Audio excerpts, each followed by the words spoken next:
Good morning, Mr. Kavanaugh. Okay, sir, how are you? I'm doing well. How are you? Fantastic. Were you multiple Zooming at that point, or did I miss something? Did you just bounce? I bounced. I bounced. I actually had signed in under the region and then joined that call and was in at the regions. I needed to get out and start this up. So finances, that's exciting. Yes, it's going to be a good one today. How many people have been coming on? I haven't been on in a few days. I did one a couple of weeks ago. I think we had about 30 participants. Good. Good morning, Shelley, Sarah, Mitch, Hannah. How are you? Hannah? You're not blasting any tunes yet, Tim? Nope. I'm looking at it. I am looking at it. Thinking about playing some of my band, but I don't want to scare everybody.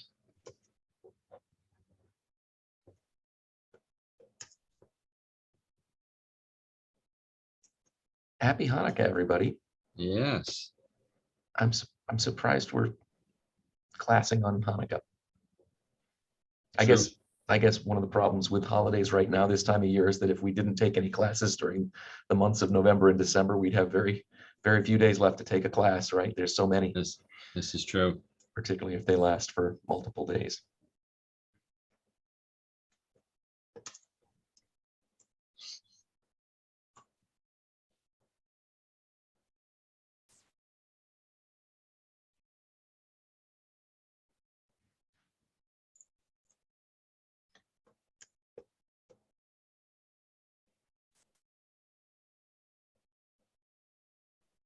One of you early birds, tell us a little bit about the Thanksgiving holiday. What'd you guys get up to? This is the interactive part. I'll go first. Oh, you're gonna go first, okay. Sure, why not? I'm sorry, Okay. Mitch, unless you want to. No worries, no All worries. right. Mine got canceled at the last minute and too late for me to make other arrangements. It was due to an illness with someone, which was all well and good. So I stayed at home and I got caught up on some of my administrative tasks for real estate. I didn't work all day at it, but I utilized the time. Good show. You have plans to do a turkey later or something? Actually, I did. I went and purchased a half turkey the following day. And yes, I did cook it with all the fixings for myself. Good deal. How'd you do, Mitch? We had 14 people over my sister's house and everybody brought something, so it was a good time. Nice. How about you guys? Normal. Almost felt normal? Yeah, absolutely. Yeah, it was nice. How about you guys? I ran up to see my mother-in-law in upstate New York. It's something we've done historically, my family and I. So it was not the full group of all the kids. It was just myself and my wife and our kids and one other sister. So smaller group, and yet at least it felt semi-normal. Good. It was a short drive, right? Up to upstate. That's right. Whereabouts in upstate? Traffic's never a problem on the Wednesday before Thanksgiving either, Tim. They're up in a little place called Lowville, which is about an hour north of Utica on the western edge of the Adirondacks. Okay. Tim, You know, did it you really. close? Yeah, we did. We had my mother and her boyfriend came over, and I like cooking, and it was couldn't believe how quickly it got here. Well, like we were thinking about it, and then all of a sudden it's right here, and we'll be ready for the new year pretty soon before we know it. Yeah. I'll give some time here for people to join on in. Have you all been joining in on the other Ignite sessions? Been able to attend most of them? Yeah, Shelley, I see a thumbs up there. Yep. Awesome.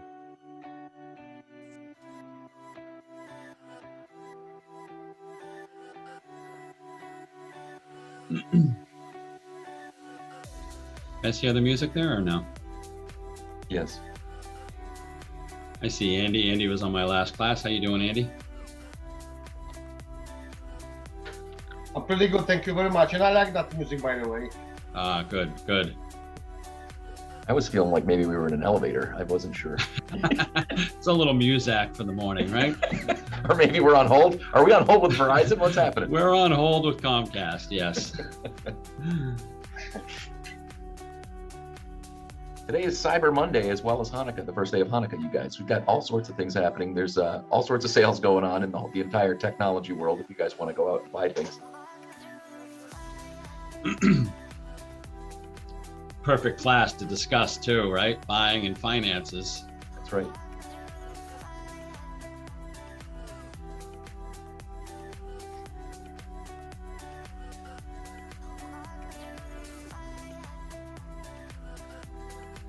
While we're waiting, why don't you guys, if you don't mind, anybody who doesn't mind jumping off of mute here while we're waiting for the rest of the crew to show up, jump off, tell us a little bit about yourselves, tell us what we're working with here as a class. Tell us a little bit about how long you've been in the business.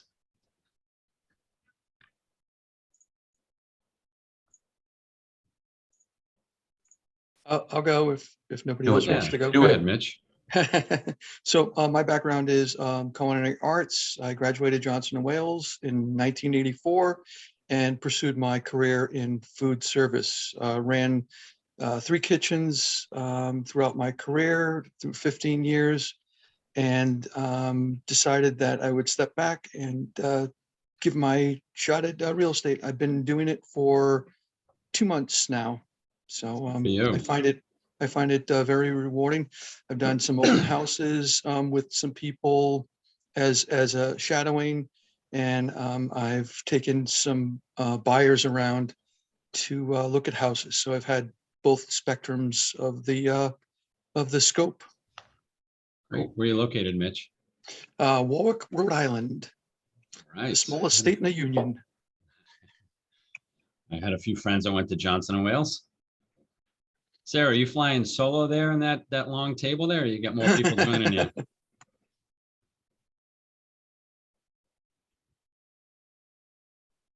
Anyone else? Good morning. Morning, Gary. How are you today?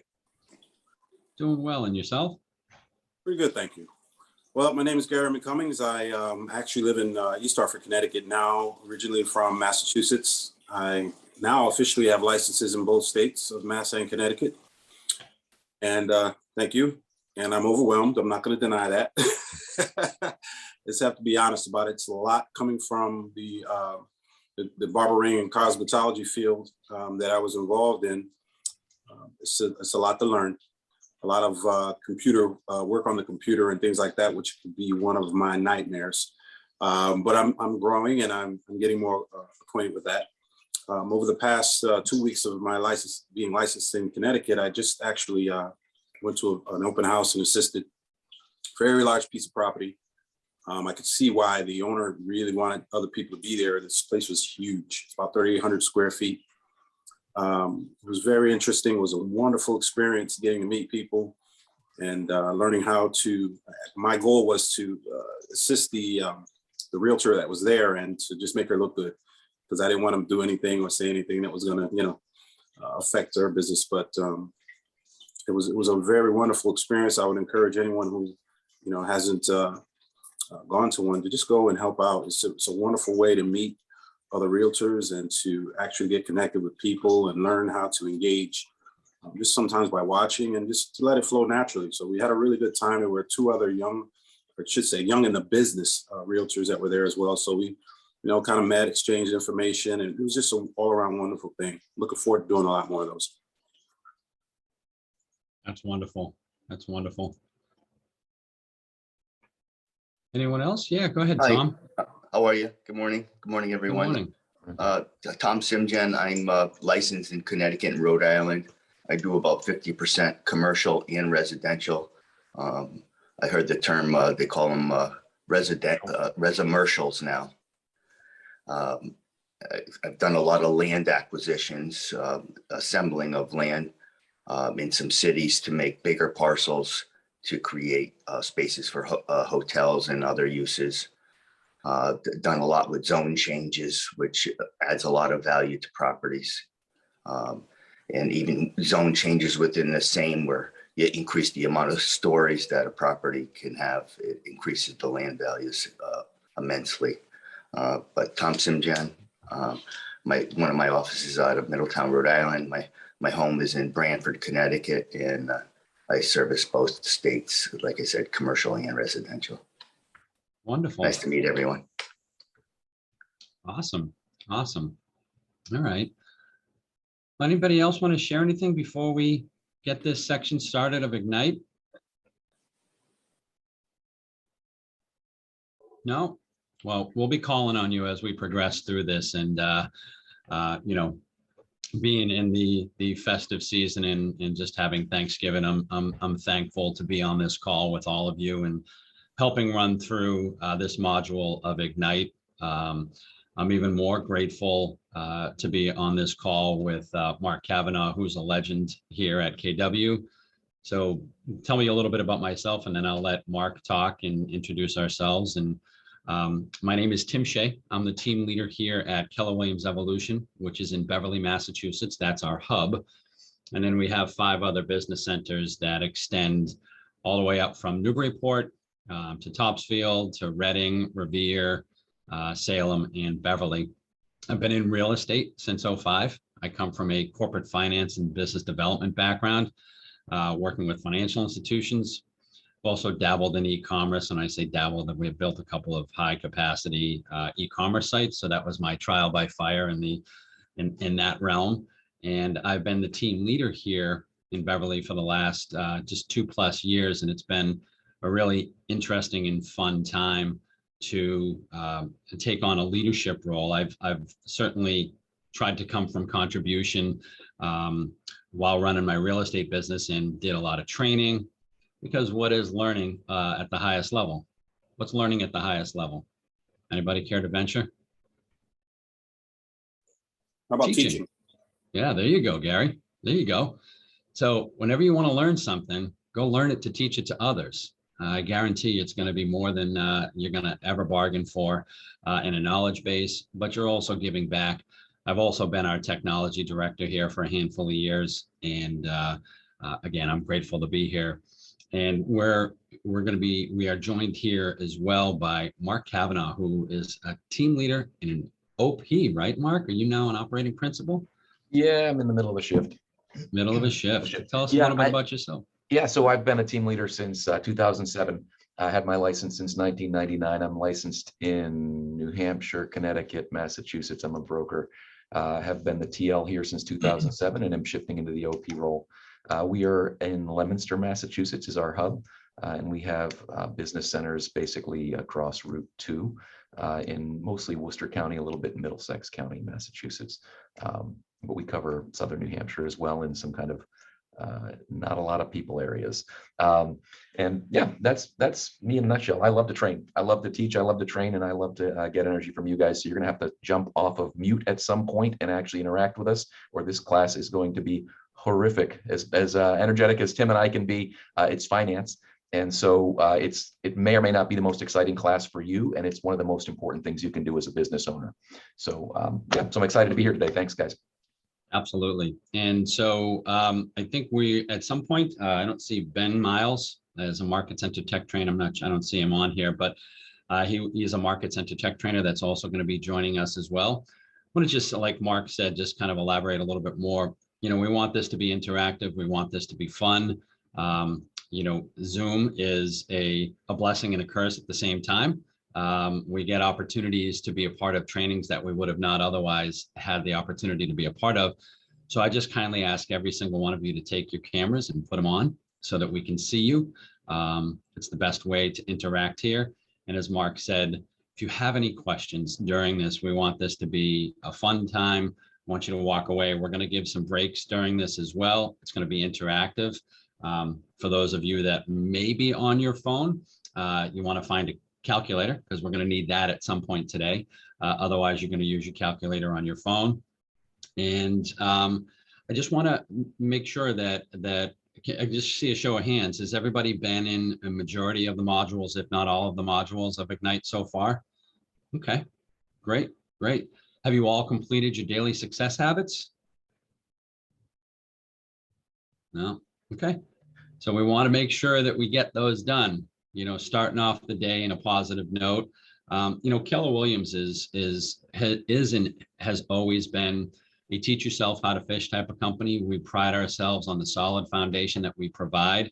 And Ignite is one of those core key elements of training and that foundational pouring so that you can take your real estate business anywhere you want to go and truly run it as though it is a business, as opposed to maybe a second stream of income that, just money comes in. We want you to build a business worth having and owning, and careers and lives worth living. So that's the purpose of us today.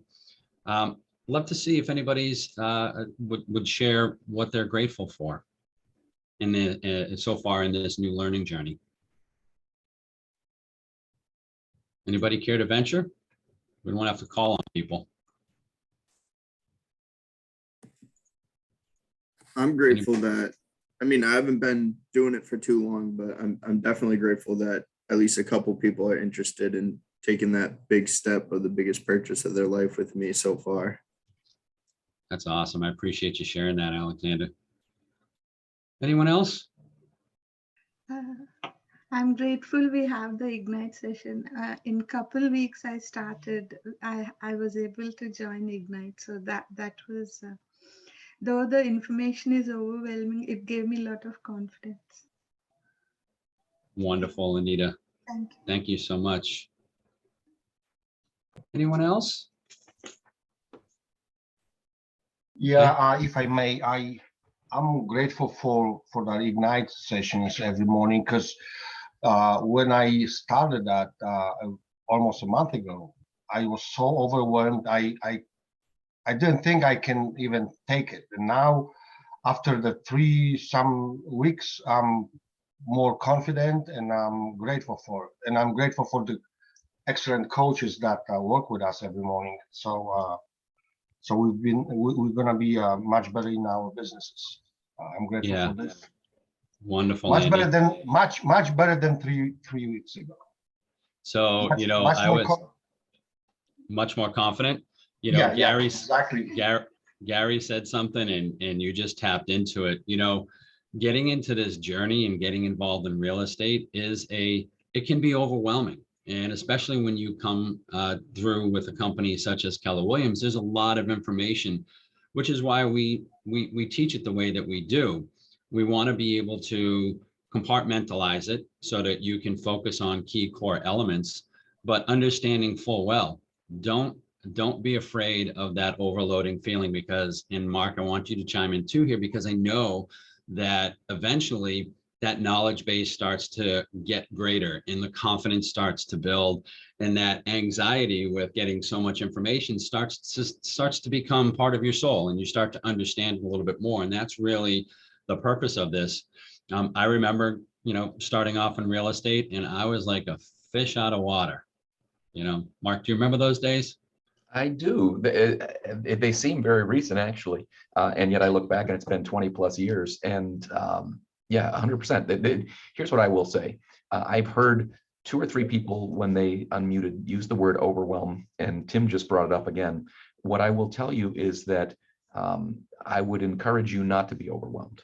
I would encourage you to be confident in what you know and understand that there's a long journey. And so get good at the parts that you have. We realize that I've been doing this for 20 plus years. There's a lot of people who've been doing it for 30 or 40 years. Nobody has all the answers. What we do know is we know where to go find the answers. And so for you guys already, what I would encourage you to do is know who the people are who can help you with those questions when you have them. And then you don't feel overwhelmed anymore. You just understand that I don't know the answer to that, right? And it's one of the first things that we teach in Ignite is you're a professional. You know what you know what you don't know, you know the difference between the two. When you know, you can tell people. When you don't know, you go, hey, I'm gonna just go double check that, because nobody wants your answer, they want the right answer. And so that's the definition of a professional. And so understanding that a professional is going to go ahead and relay the information that they have, if it's information they know. If they don't, just know where to go find it. And so that's the resources at your market centers, that's the resources within the region, and that's the resources at KW International. And so I encourage you not to feel overwhelmed. Encourage you to feel confident in the things that you know, and understand that there might be a longer way to go than there is a way to look back. Absolutely. Couldn't have said it any better. And that's one of the things that's really a key core element.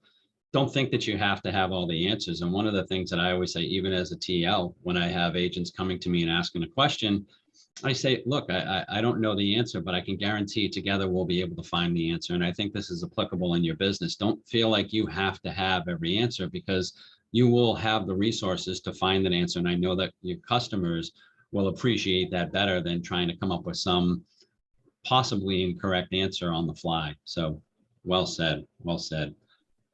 I'll make sure that I manage the chat too here. Perfect. Okay. All right. What opportunities do you guys see for yourself with this session and this module of Ignite today? What opportunities do you see you being able to gain from today's session? And are you excited about it? Just a Yeah, little bit Anita? more financial literacy. Financial literacy? Okay, great, Alexander. I've obviously never been in the position where I've had to run my own business. So I think it's definitely going to be enlightening. And that's right. You are running your own business, Alexander. Every single one of you are running your own business here, and it is a business. Perfect. Anyone else? I think it's important because financial and accounting in your own business is going to be important when you wound up making a nice sum of money and you need to prepare for tax consequences. Absolutely. Yeah, probably one of the biggest ones too. And then we'll dig down a little bit more on it's not just about getting that commission check, it's what you do with that commission check, right? And So, also understand. Go I was ahead. gonna Yeah. say, Tim, when you and I interview agents, I'm just kind of interested in how many of you guys are super into math. Those of you who are on camera, raise your hand if you're super into math and finances. If you took college courses in that or have a degree in that. Okay, so there's 2 or 3 of you. It's been my experience, okay, and Anne-Marie, it's been my experience that the vast majority of agents that I interview, even the ones who are just getting ready to get their license, sometimes they're afraid of math and they're afraid of finance because they don't understand it. And what I will say is this, if Keller were sitting here in front of you right now, he would tell you that numbers are the language of business. And so although we might not have a lot of experience with these things in finance, we're going to start talking about these things so that we can better run a business. Because what we were just talking about is this is a business. You have a license that says you are running a business. And if you were a business owner and you were in the red all the time, does everyone know that that would be a bad thing? You just shake your head. Yeah, that would be a horrible thing. If we ran in the red all the time, that's a bad thing. And the problem is that a lot of agents, they're so entrepreneurial, they don't know until the end of the year when they hand their tax docs over and they look in their bank account. And that's the only 2 ways that they gauge. Did I make money or did I not make money? Is they're looking in their bank accounts and they may or may not know whether they're profitable or not. And that's an important component of running a business, is to be profitable. Businesses are there to be profitable. Absolutely. Absolutely. So today our focus is going to be on making offers on behalf of your clients. And we're going to run you through some of the habits, some of the strategies, how to manage your money and what that all looks like. We're not going to get into every single aspect, but we're going to touch upon the key core elements of that as we run through this. So, and again, I encourage everybody to get themselves on camera so we can see you. If this bald guy, Gary, you said you were in Barbary. If this bald guy can get on camera, then the rest of us can too, right? All right. Correct. Thank you. Thank you, Gary.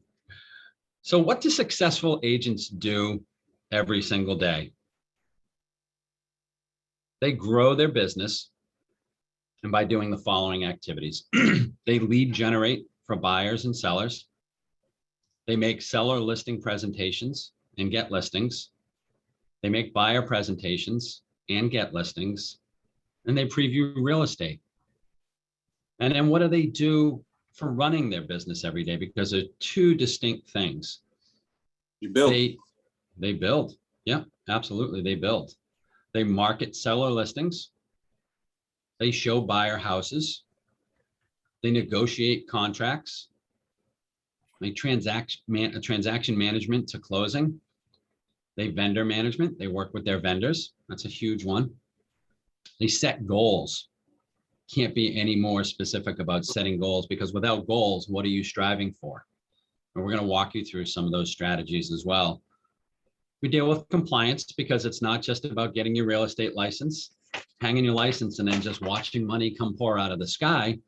You're actually running a business, and the market centers have legalities that need to be taken care of. And that's part of your job, dealing with compliance and risk management. And they attend trainings and get coaching, and they manage money. They manage money. Now, in the growing your business, Mark, one of the great things about KW is that we've got so many books written by our leadership, starting at the top with Gary Keller. One of those is The One Thing. What is our one thing that we as real estate agents should be doing to grow our business every single day? What's our one thing? Reading the Dollar Realtor. What's that? Reading that book, that red book, the $1 Million Realtor. Well, that's absolutely a must on there. Do you know that that is the blueprint? You guys made the great choice to go ahead and join with KW. As Mark mentioned, both he and I talk to a lot of agents as they're joining on board. And we deal with a lot of other brokerages outside of the KW ecosphere. Majority of those brokerages utilize the fundamental models and systems within the Millionaire Real Estate to run their businesses as well.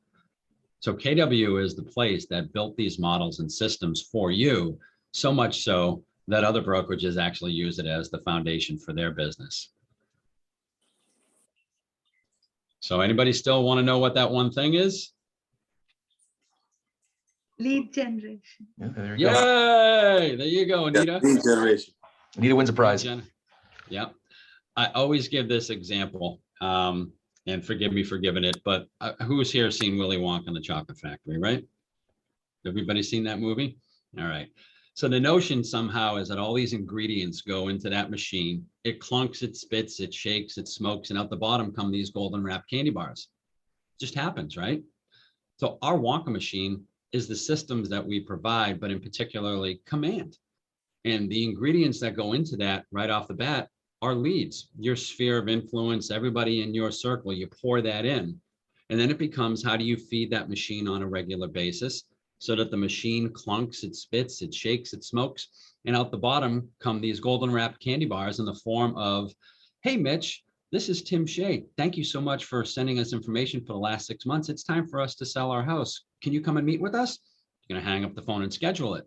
The more ingredients you put into that Wonka machine that is command, the more of those opportunities come out. So your job is to, A, nurture that database. And a lot of what we provide to you is leverage resources in the form of drip campaigns and marketing and all of the things built into command that you won't get anywhere else. But then it becomes, how do you continuously add to that so that you have as many opportunities? And those that do it at a high level are continuously feeding ingredients in the form of potential contacts into that machine, right? So we're going to show you about that, but we're also going to really focus on how, once you've got people into that machine, how you get them to close through the opportunities and what you do to manage the finances with that.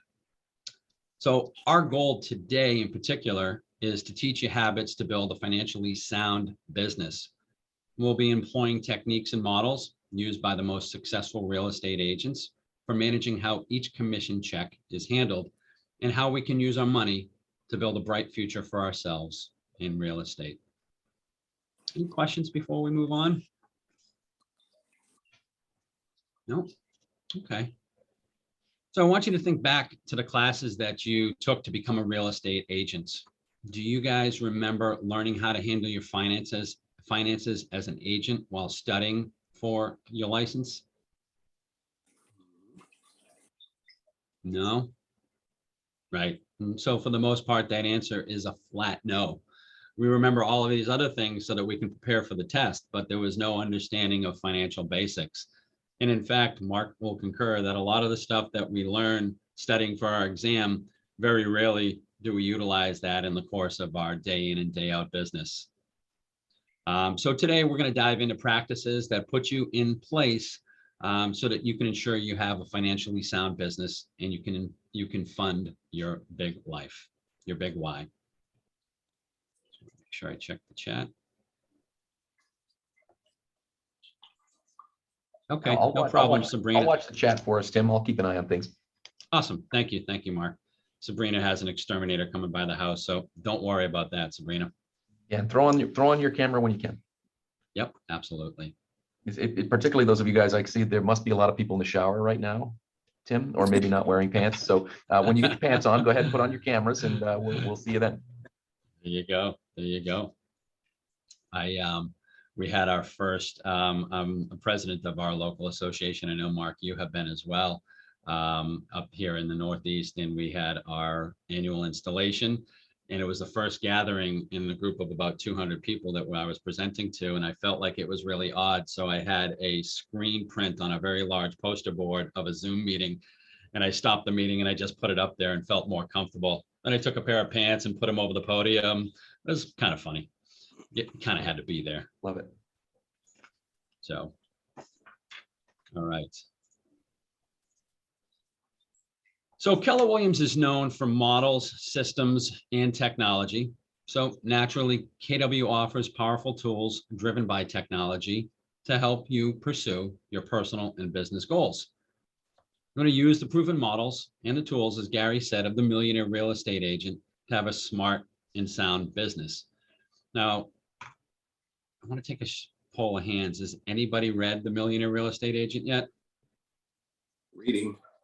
Reading, good, good. Don't just read it once. Make it a yearly habit. Review it every single year. Thank you, Anne Marie. As mentioned, it is the blueprint on how to run a successful real estate business. And a lot of the things that we're going to talk about and teach today are principles that are found in that Millionaire Real Estate Agent book. If you don't have it, get it. Go see your local team leader. They don't give it to you, reach out to me. I'll get you a copy. All right. But make sure that you have that as the blueprint for your business. If you ever need to go back, I read it every single year. We open it up to our market centers. So I want to have you guys, let's read through the habits that you see here. They're also on page 3 in your participant guide. So hopefully everybody has their participant guide as well. And we'll talk about this in a second, but I want to ask the question ahead of time, and then we can talk about it. Why do you think these are important? So number 1 is to set a profit goal that funds your big life and pursue the activities to achieve it. 2, you want to estimate, save for, and pay your taxes on time. I think Mitch, maybe it was you that mentioned that about taxes. You definitely want to make sure, and I'll share with you an example from me as well. Number 3, we want to use the proven models and systems of the MRE chart of accounts. And I think when you start to, Gary had mentioned, you get to, be around other agents. That's one of the great things about KW. We're a culture of giving. So I know for certain within your market centers that you're at, you have people that you can lean on physically to ask questions to. Not only do you have all the tools, the education, the resources, but you have people within your market center, in your ecosphere, that you should start to establish relationships with, because those people bring a tremendous amount of wealth. I mean, Mark has been in the industry for 20 plus years. Do you know what that accounts for in knowledge base? Mark, I think you can probably remember back to when you started. Your biggest resource was probably the agents around you to learn. Yeah, 100%. It was, well, yeah, we had internet, but barely. Barely, yeah. Was it a dial-up? Yeah, exactly. A lot of modem creaking and noises like that. Nobody wants to relive that.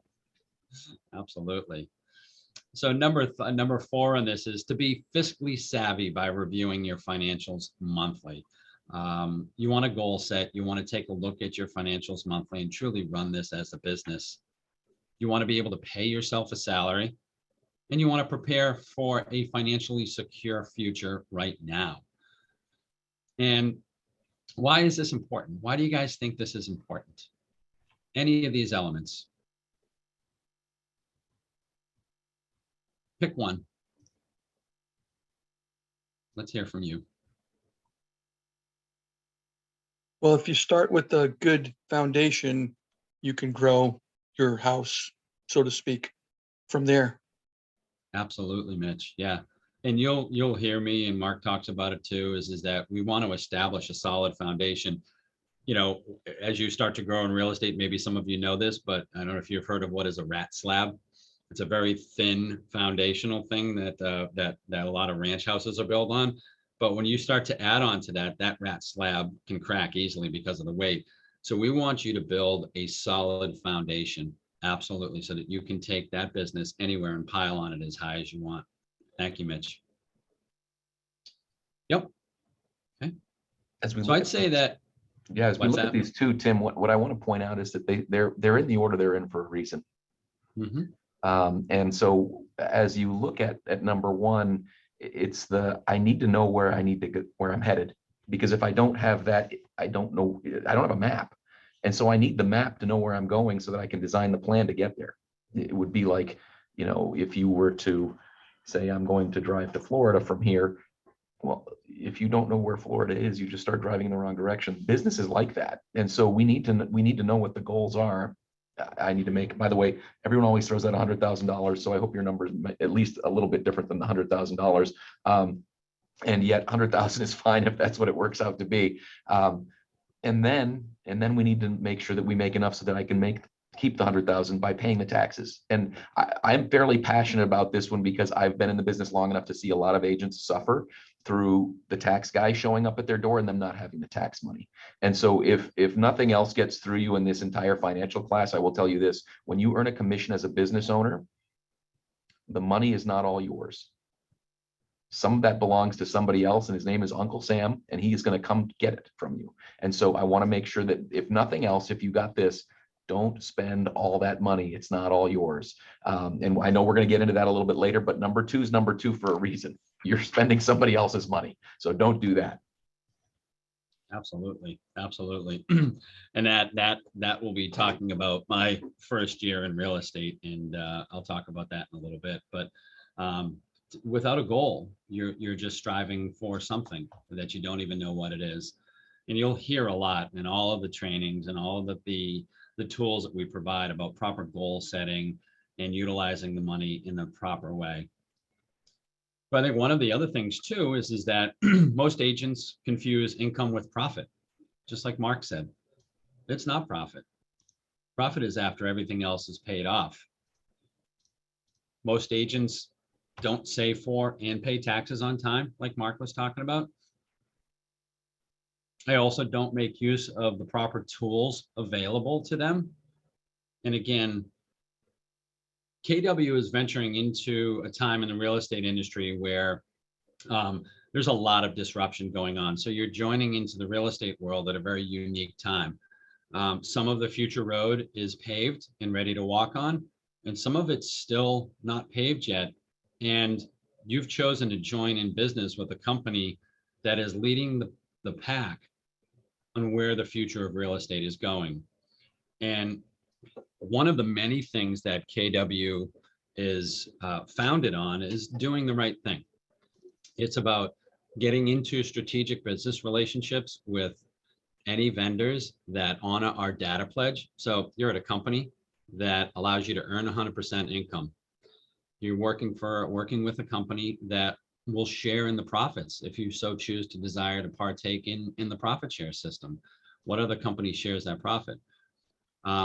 We have spent, I think at this juncture, it's close to $5 billion over the last 5 years to build a proprietary platform system that every single one of our agents has access to better your business. And that in and of itself is huge, because parts of that platform, you would have to pay lots of money as a subscription-based service to a third-party application that at some point in this future, if you've been paying attention, a lot of these companies are getting scooped up by bigger players so that they can control a lot of the data and where you go to lead generate. And that's why Command was built by us, so that you're in full control of the destiny of where you take your business, from lead gen to marketing, to client relationship management, to automation. All of those aspects are in there, and we're not beholden to anybody. So when I think of KW and the road that's ahead, we're driving down a road where there's nobody really in front of us. There are some players that are jockeying up on the highway on the side, but they're speeding up and slowing down. And there are a lot of companies behind us going, okay, where's KW going to turn? Where are we going to go? know that you're with a company that's charting uncharted territory into the future of real estate, and it's an interesting time. A lot of people don't understand their financials and just wing it. And I will admit that I was one of those when I came in. I got that first check and I put it in my pocket, didn't bother to do anything other than go out and spend it on, things that were important to me, bills and family and all of that stuff. But I didn't treat it truly as a business and understand the financial implications from that. Most agents don't plan for a monthly salary, and that's something we want to teach you today. And most agents aren't preparing for their financial security. What does this look like 10 years down the road? Are you still living paycheck to paycheck? So we want to help you prepare for a financially stable tomorrow. And now we won't be able to go through each of the habits in detail today. We will make sure that we cover the fundamentals so that you get off to the right foot with your business. Anybody have any questions before we move on? Mark, did you have anything you wanted to add on to that? I would say that a book by the name of Profit First by Michael Michalowicz espouses a lot of the tenets that we're talking about. And so if you're a book person, as opposed to, come back and watch this class again later. And again, we're high level here with 1,000-foot view today, because like Tim said, we don't have time to cover everyone in detail. I would say go check that out, and it will help you to understand how the flow of money should work for a business. And I'm going to I'll throw the link to that book from Amazon in the chat here in a second. Great, thank you, Mark. And you'll get lots of tidbits, so pay attention to that chat. Make sure that you copy those links in anything that comes up through this, not just with us as instructors, but also, some of your fellow participants and your agents here. Please share anything that you have, as I see some of you have in the chat. All right. Money is good for the good it can do. And that was said by Gary Keller. So what is the purpose of a business? What's the purpose of business? Anyone? To Not make a trick money. question. Go, Andy. To make money. Absolutely. That's the basic, I guess. Profit, Profit. right? Exactly. Yeah, absolutely. And with profit, you have money to do good for your family and community, don't you? Exactly. Yep. So when you set goals, you become keenly aware of how many transactions you need to close to reach your financial goals. And this is the money you'll use to fund your big life and to do good. And that's what Mark was talking about. That top one, it's a reason why it's in that order. It's about setting proper goals. So today we're going to be talking about financial sound business practices that you can incorporate into your business from the start and with every transaction you close. And this begins with understanding how the money you make from each transaction can contribute to a financially sound or financially unsound business. All right. So now we're going to review. I got to move my screen around here. Sorry.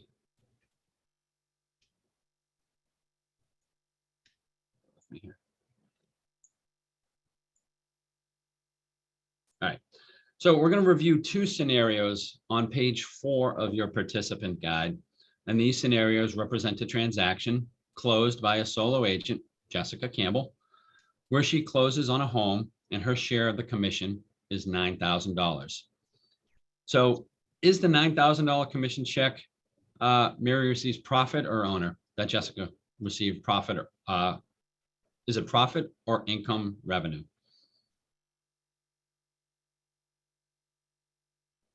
Income revenue. It's income. Absolutely. Absolutely.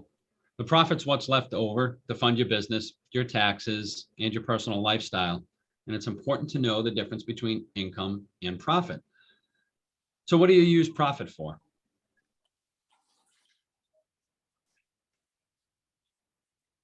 To expand your business. Yep, absolutely. Okay. Anybody else? Your own personal needs. Absolutely. Absolutely. Fund your retirement. Absolutely. Yep. All of those. That's what profit is used for. So on page 5 of your participant guide, review the scenarios that are there. So I don't know if you can all open up to page 5 of your participant guide. And I wanted you to take a couple of minutes just to review those on page 5. Okay. Just take a second here.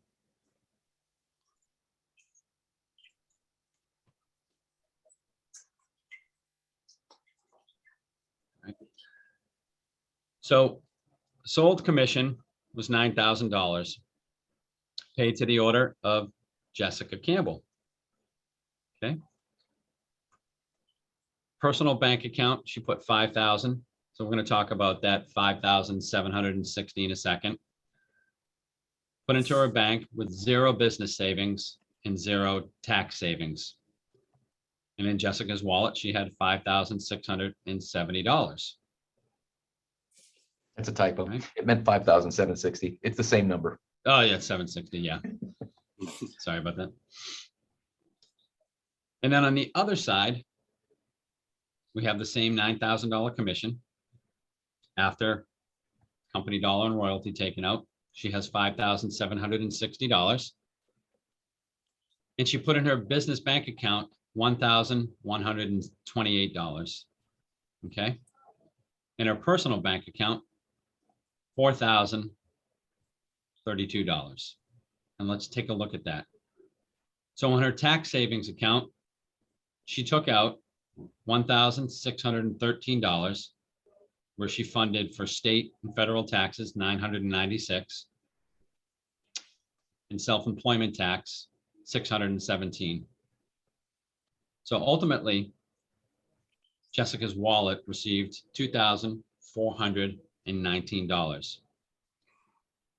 Now, of those, which one is financially sound? I think it's pretty simple, right? Right. Scenario 2. Yep, everybody agree?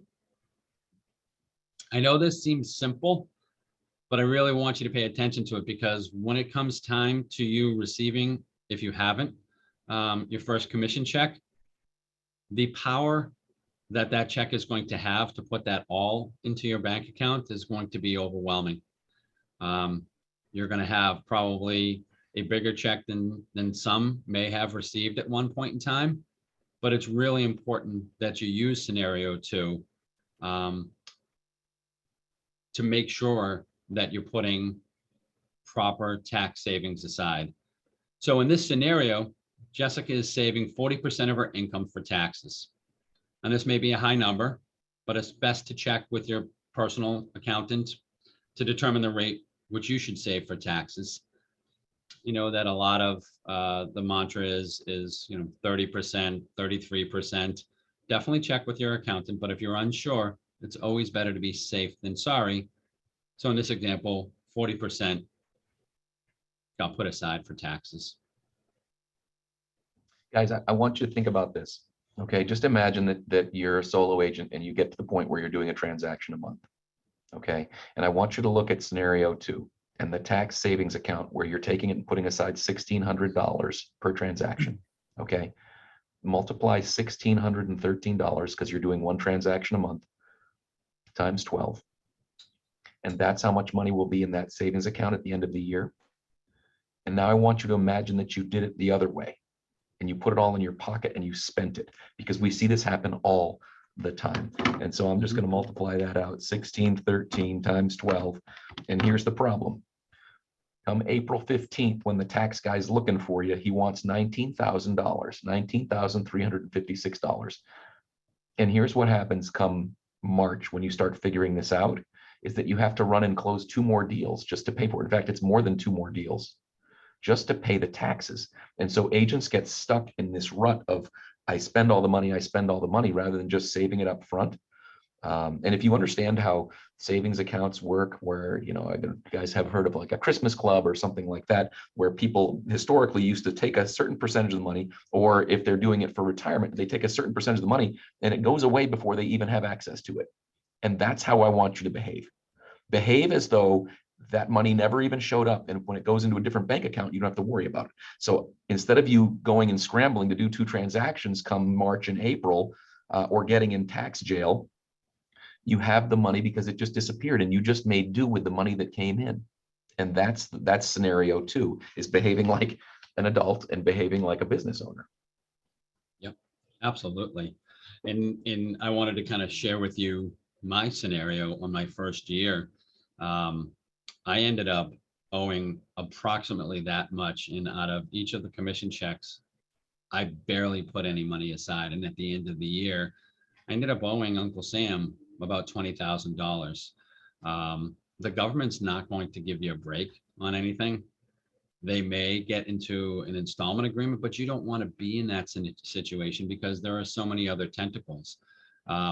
You know, one of the good things about running your business is that you do get to kind of Schedule C a lot of stuff. So as you keep track of all of the things that you're investing in, that you're paying out for, running your business, whether it's at home, and you do get some good deductions. But it's always important, as Mark said, to make sure that you're progressing that out. And I think that probably was a little bit of an eye opener. What Mark just did there is took that 1613 and multiplied it by 12 to see what you would potentially owe at the end of the year. That's what you're going to be paying in quarterly taxes. If you do it the right way, you're going to be estimating your quarterly taxes with your accountant and paying that every quarter. So it's good to have that. And as this example says here, if you don't already, open up a business bank account. Go to your bank, open up a separate account, and make sure that that's relegated for your business. Don't mingle it in with your personal checking or your personal savings account. Separate them out and do yourself a favor.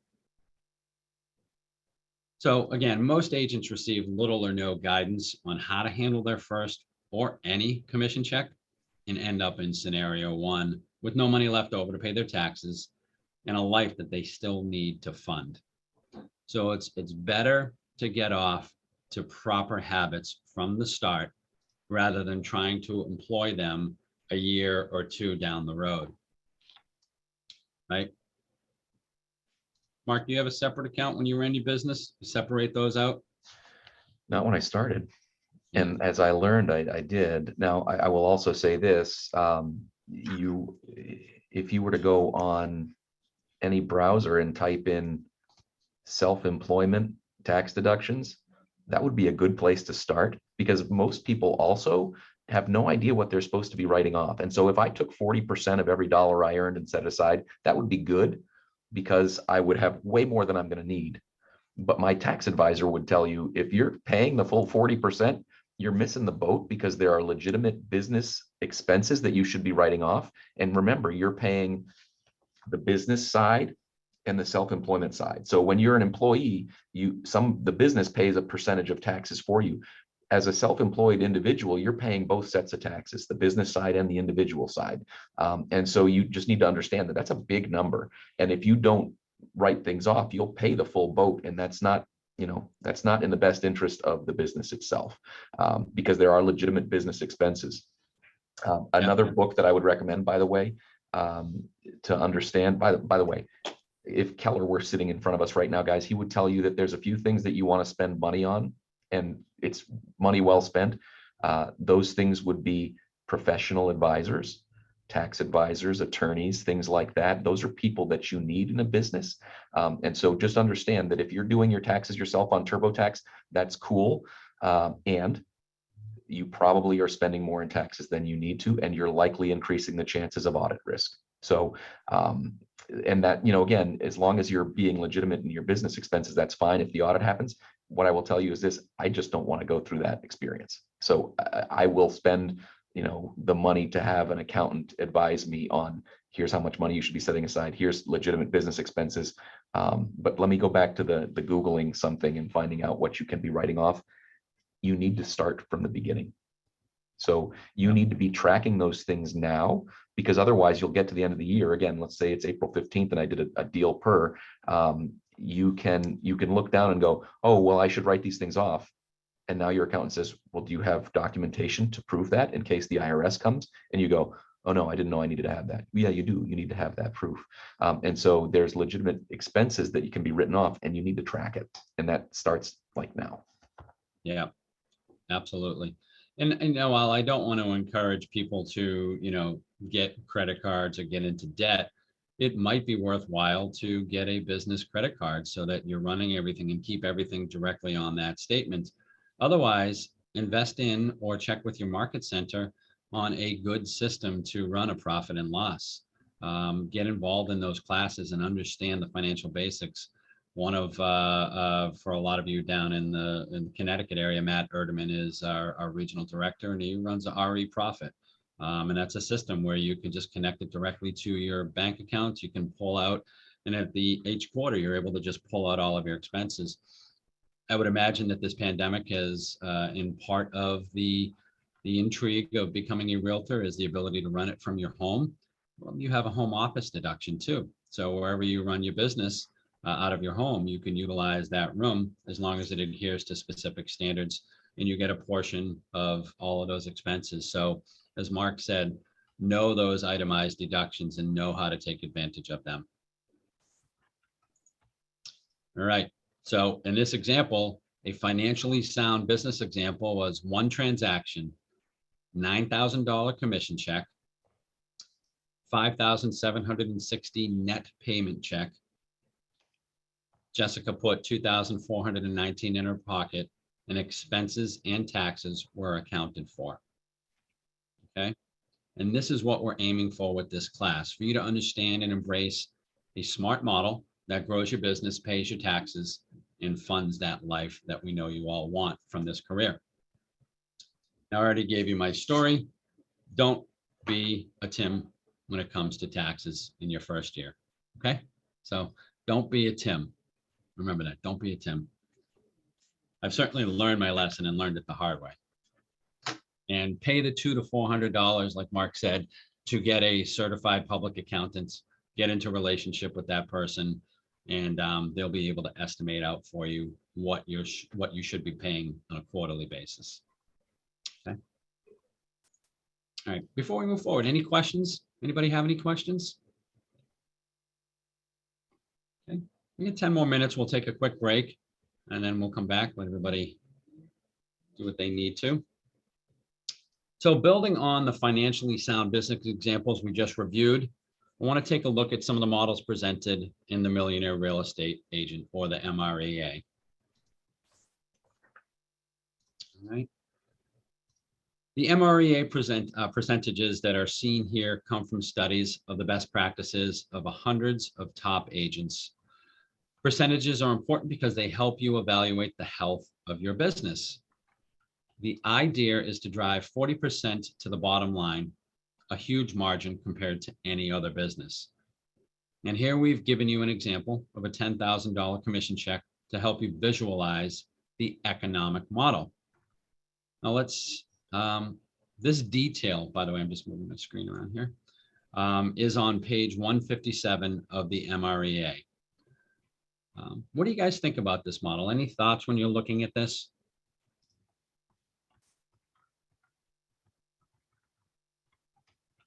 So we have an income, gross income, GCI. Now, most of you understand that your paycheck is no longer called your paycheck, it's your GCI, right? Your gross commission income. So 100% of that is $10,000, right? Cost of sale, 30%, $3,000. Your operating expenses, 30%. Which equals another $3,000 off the top, not the difference, not the balance, but off the top. And then your net income profit of 40% is $4,000. What's your gut reaction on that? Any thoughts on that? So what you were expecting, does it seem a lot less than what you thought you were earning? Anybody kind of shocked? Taxes taken out, where are they in this picture? I'm sorry, I didn't hear what you said. Are your taxes taken out in this picture? Or because yes, they previously talked about profit was the end result, right? Right. Taxes. Is taxes after profit? Taxes is after profit. Well, taxes is based on the gross income commission. Oh, sorry, let me go back. It's So where in here is taxes and the operating expenses? No, So in this example, we've taken the taxes out right? off of here, off the top. So in this example, your operating expenses, actually, it's a good question. Probably Are take the the not- taxes it's not- out of it's your, not I in- would take It's taxes not, out of it's your not, profit. It's not in there it's- yet. It's not in here yet. Right, so profit's Yeah. different here. You have to take taxes out of your profit. Profit is different here, Okay. yes. Yep. This one too, guys, as you look at this again, the 30-30-40 business model is based on some fairly high level things that are going on. Let me define two things for you. There's cost of sale and there's expenses. Expenses take place whether you have a sale or not. It's your MLS fees, right? It's your monthly office fees. It's if you send out mailers on a regular basis. It's just the stuff. It's any software that you pay for. It's things that you're buying, whether there's a closing or not. And that's what's called expenses. And then there's something else that happens when you have a closing, and it's triggered by the closing. And so your cost of sale is actually like your cap and your royalty. Those only happen if you have a closing, right? Nobody comes to you and says, oh, give me 30% of your money or 20% of your money or whatever the number is at your office for your split, unless you have a closing. And the same is true of the royalty. And so that cost of sale is triggered by the closing. And so some people get confused and say, well, I pay this transaction coordination fee. Well, there's two ways to pay a transaction coordination fee. So people get confused with that one and say, it's an operating expense. Well, if you pay it whether you're going to close something or not, if that transaction coordinator charges you one way or the other, it became an expense because you had to pay it and then maybe you didn't close. But if you only pay it when it closes, it's triggered by the sale. That's a cost of sale. And so there's these two components. Now, what I want to bring up is this: as a KW agent, your cost of sale shouldn't be 30% if you start to be more successful. If you do more than a couple of deals, you guys cap out on that. And so your cost of sale can actually can go down significantly. And so you can get this number to be even higher. Your net income profit number can be higher as a solo agent. Cost of sale would also, when you start to grow a team, be your buyer agents, your showing assistants, things like that. But for most of you guys, if you're not in that boat yet, your cost of sale is going to be limited by your cap as a KW agent, which is a beautiful thing. And so that can actually be lower than 30%. We're going to tell you to do this because it's a conservative number. The reality is, as an independent contractor who's working solo, you might have lower cost of sale numbers than the 30%. We're just going to use it to be conservative because everything we do financially, we're conservative with. Yep. And we're going to get into the definition of these, like Mark was talking about, cost of sale and operating expenses. Just out of curiosity, does anybody know at the moment when you cap what that looks like, whether it's volume or GCI? Anyone know? I think we cap at 20,000. It was 24. 24. Okay. Every market center is different. Yeah. Every market center is different. For us, just to give you an example, our market center cap on company dollar is 21,000, and obviously the 3,000 royalty. So for us, it's anywhere from 7 to 12 transactions, depending on the volume. It's around the 2.5 to 1 million, 3 million in volume, depending on the percentages of those sales. But it's definitely the point when you've earned 70,000 GCI. So if you look at 70,000 GCI, typically on my example, that's about the time when you're going to cap. Mark, what's your cap at your market centers? 19 and 3. And again, guys, those are all based on average price points. So if you think about it, the KW business model is designed such that if you do somewhere between 8 and a dozen transactions in your local area with the average prices when the market center was designed, if it hasn't changed, then you should get to 100%. They're basically saying there's a finite amount that we're going to provide for you. And as you get towards those numbers, we're going to stop taking the money from you. And so for, depending on the market in Boston, it's a higher number. It costs more to do business there and the average commission's higher. If you go down, to some places down south, you have a much lower commission or a much lower cap because the average price is only going to net you a certain amount of money. But again, somewhere between 8 and a dozen deals should get you to the cap. And I think it's really key to point out what Mark emphasized too, is that with our 100% structure, with our capping structure, you can increase that net income and profit margin considerably once you get past that. Okay, so the key here is to really lead with revenue, not expenses. When you start out in real estate, you may need to spend a little money to get started, but in this day and age, and especially with the tools that we have within Command, if you're going to spend on campaigns to generate leads, everything else is kind of built into that. You have designs, you have the ability to run campaigns that are non-costly and really do everything to kind of get your marketing out there. And with the advent of social media, you have the ability to get your brand name out there and market yourself at a much greater capability in a much more cost-effective manner. It's not until you start to put in place some of those other systems that, maybe you want to send a mailer out like Mark had mentioned. Maybe you want to incorporate some other elements that you start to add some costs into that. But the key to a financially sound business is to only spend money that has been generated by your business. It shouldn't cost much to generate buyer and seller leads. And again, built into Command, I will say that I have done it previously. I've done it for some of our agents, and I certainly do it for prospects. I will take a listing of theirs. I will spend $20 on a campaign within Command, and I will generate on average anywhere from 20 to 40 leads that automatically get added into my database. Now, those leads are some at the very infancy, some further along, some are working with an agent already, but the process is still the same. My goal is to convert them from a prospect to a client to a successful close or a successful purchase. And the more that you have in that pipeline, the more opportunities are going to come out.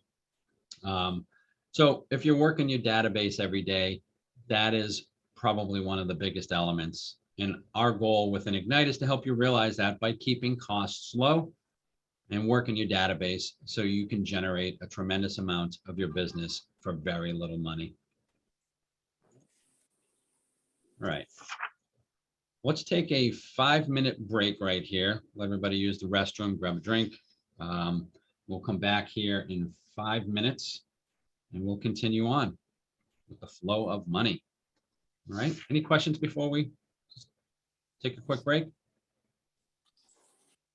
All right. All right. See you back here in 5.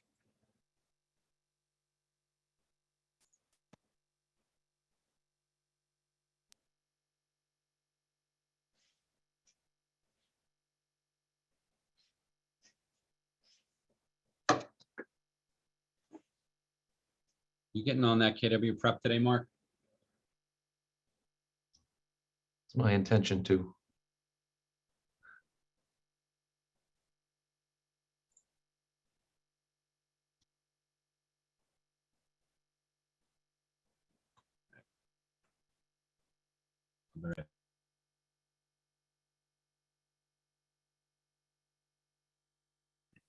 Hey, Mark, Yeah, go ahead, JC.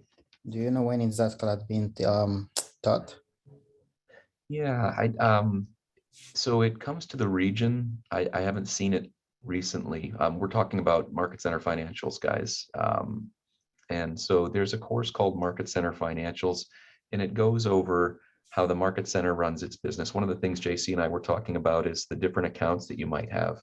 And the accounts for the Market Center, they reflect and they mirror the things that you would want to have for your business account. So it's a good course to better understand it. What I would say is this, if there's a financial committee that's running and meeting on a regular basis, JC, go to that meeting in the office, the local financial committee meeting, and they can help you understand the different accounts that the Market Center runs with. So for instance, we have an operating account. That's where we spend money from. We have a commissions account, so you won't need a commissions account. Although if you were to treat it like this, it would be the JC account. You could call it, we call it commissions because we pay our agents out of a commissions account. So what happens is money lands in an account. We move some of the money into the operating account. That's where we spend the money to pay our bills. The money that we use to pay ourselves as agents would be what we would reflect as what we call the commissions account. So for example, $9,000 came in our example. $9,000 comes into the main account. What I recommend is that you have multiple accounts from there tied in. And so the accounts would be these. The JC gets the money account. That's one. The operating account for JC's business, that's a different account. So you pay yourself your profit. Okay. You take the rest of the money that you know goes to taxes. You're going to put that. So let's say that there's 3 accounts or maybe 4 accounts, but three would be enough, right? So there's the main account, and then there's sub accounts of that account. The first one is JC pays himself his profit, and we're going to shoot for the number that we were talking about, the 40%, right? So we take that money and put it in the account to pay JC. That's your money to spend for your lifestyle. The next number down there is the money that we're going to put towards taxes. We're going to pay the tax guy. And then the third account is what's left to run your business. It's the operating account. And so when you want to go make a determination of, do you want to reinvest in your business? There's money sitting in that operating account. And you can look down and say, I want to spend $500 on this neat piece of software that they just showed me, and I'm going to get one more sale out of the deal. Well, would you make that decision if you knew it was going to alter your lifestyle? So if you want to, you can go back into your wallet and take it out and pay for it, but the business has an account already there. And so as long as things are budgeted correctly, you know, I have money there or I don't have money there, and I should spend it or I shouldn't spend it. But you never want to go into that tax account. Yeah. That's not your money. So you can make a determination, I'm taking part of my lifestyle and I'm going to spend it so that I can reinvest in my business, or the business is flush enough that it can expend the money, but you never want to go into the tax account. Okay. And another question, does it have to be a business account, or you can just open a regular checking account? It can be a regular checking account. I would just name them for myself so I knew what they were.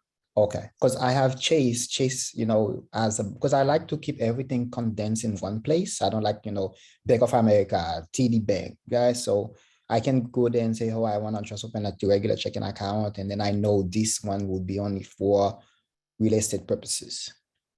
And I open another saving, just I know this is just for real estate purposes. Yeah, so what I would say is this, is that for you to be able to open up another account under Chase that is called a business account, that you literally open up for the, you know, for a JC, what do you call your business?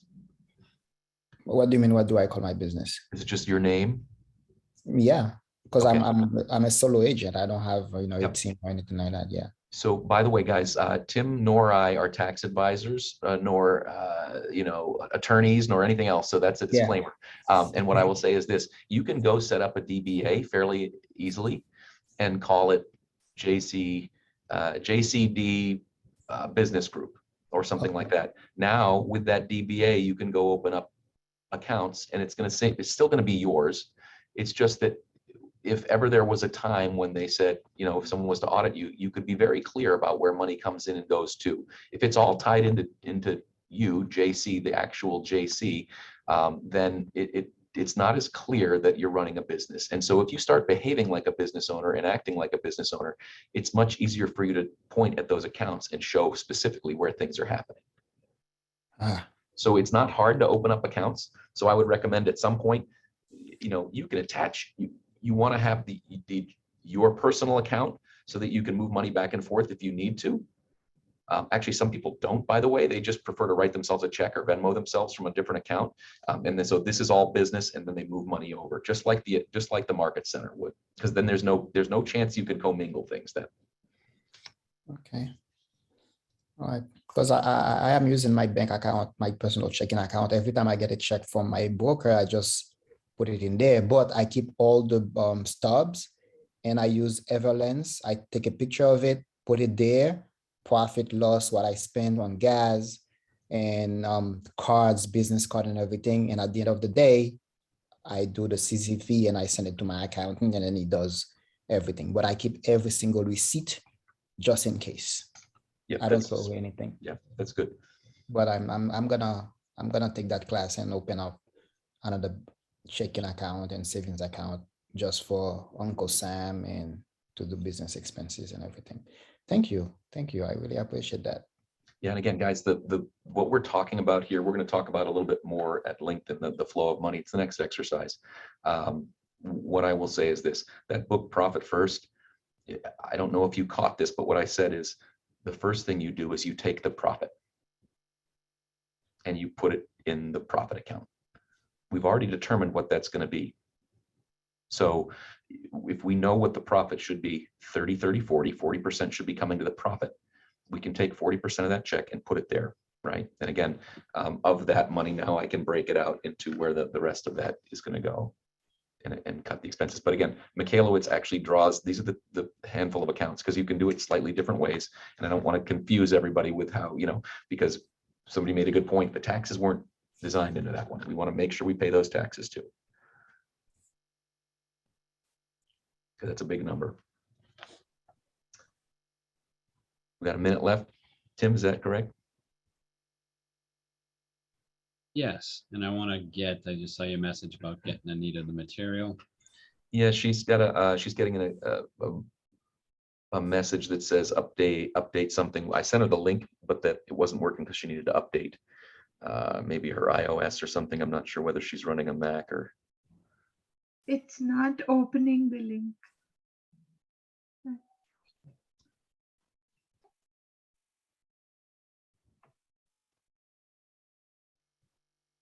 Bear with me here.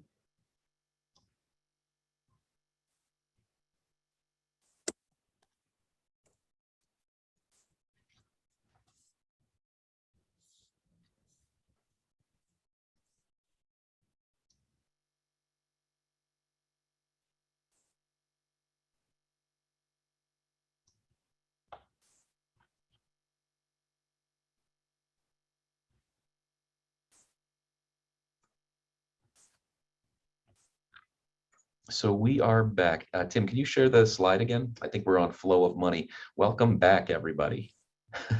Some of you didn't leave. Some of you didn't leave. And Anita, we're working on getting you the materials download for you. Thank you. You should have that in there right now, so you should be good. I might do the same I sent.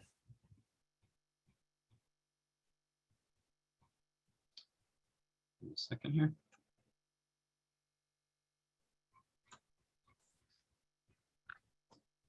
Anybody have any wild, great insights that came into their heads as they were taking their 5-minute break? Enlightenment happened while we were gone? How about any ahas before we kick off? What have you guys learned so far?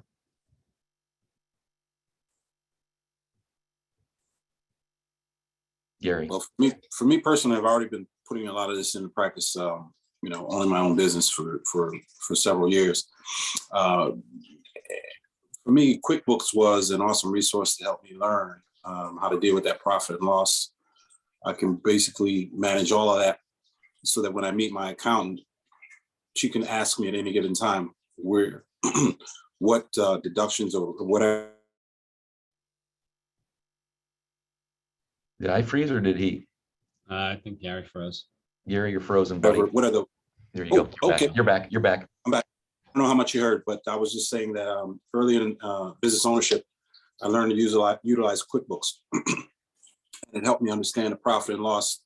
And it took me through the practice of, checking my accounts daily and knowing what was there, as you stated, when to invest, when not to invest, and how to write off. I had an issue with the IRS. I was audited both by the state of Connecticut and the IRS, all because I did not properly classify something like, say, for instance, I put money into the account. We used equity to grow our business, and I didn't put it properly as equity. I classified it as something else, which red flagged the IRS. But it was because I knew what it was and what that amount was. We were able to share that information. My wife and I went down. We spent maybe a day at the IRS, and it was done because things were where they were supposed to be. Right. And so that was lucky. very, that was lucky, yeah. Gary, by the way, because it could have taken weeks. They could have disallowed. Right. So, okay, good. So Nice. I like what you're saying. Here's what my accountant tells me, guys. He says, you go to the dentist, don't you, Mark? And I say, sure, I go to the dentist. He said, when you get to the dentist every 6 months, if you didn't brush your teeth, is that the dentist's fault? And I go, no, that would be my fault. He said, I'm an accountant. You see me once a year, twice a year. If you expect me to brush your teeth for you, you've got the wrong guy, right? The keeping track of your stuff is you brushing your teeth. That's a you job. Otherwise, you're going to get lousy end results. And so what Gary's pointing out is he's using QuickBooks, which is it's a very valuable tool, by the way. It's so much better than not having a tool at all.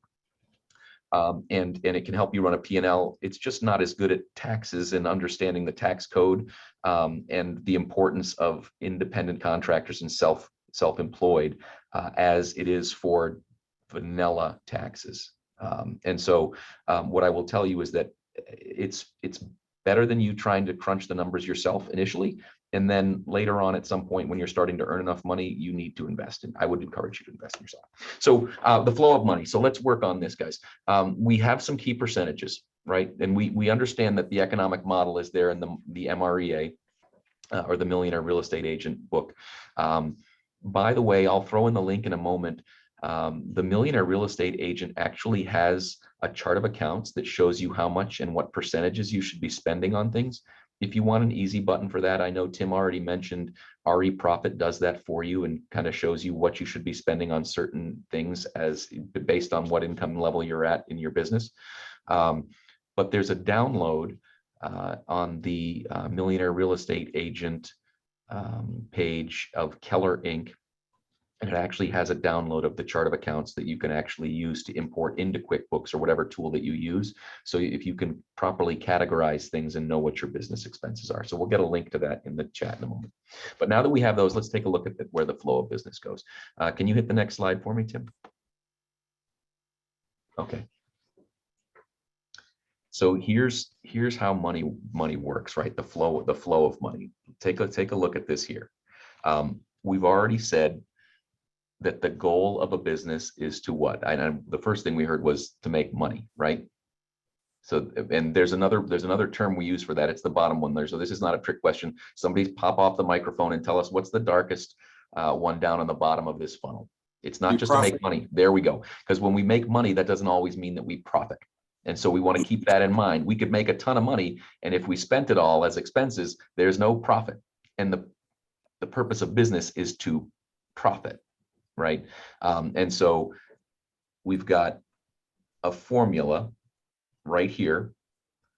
Income minus expenses leaves us with profit. And by the way, the Market Center does this every single month. We hard close the books. We do this exact same thing. And that shows us what we're going to profit share too.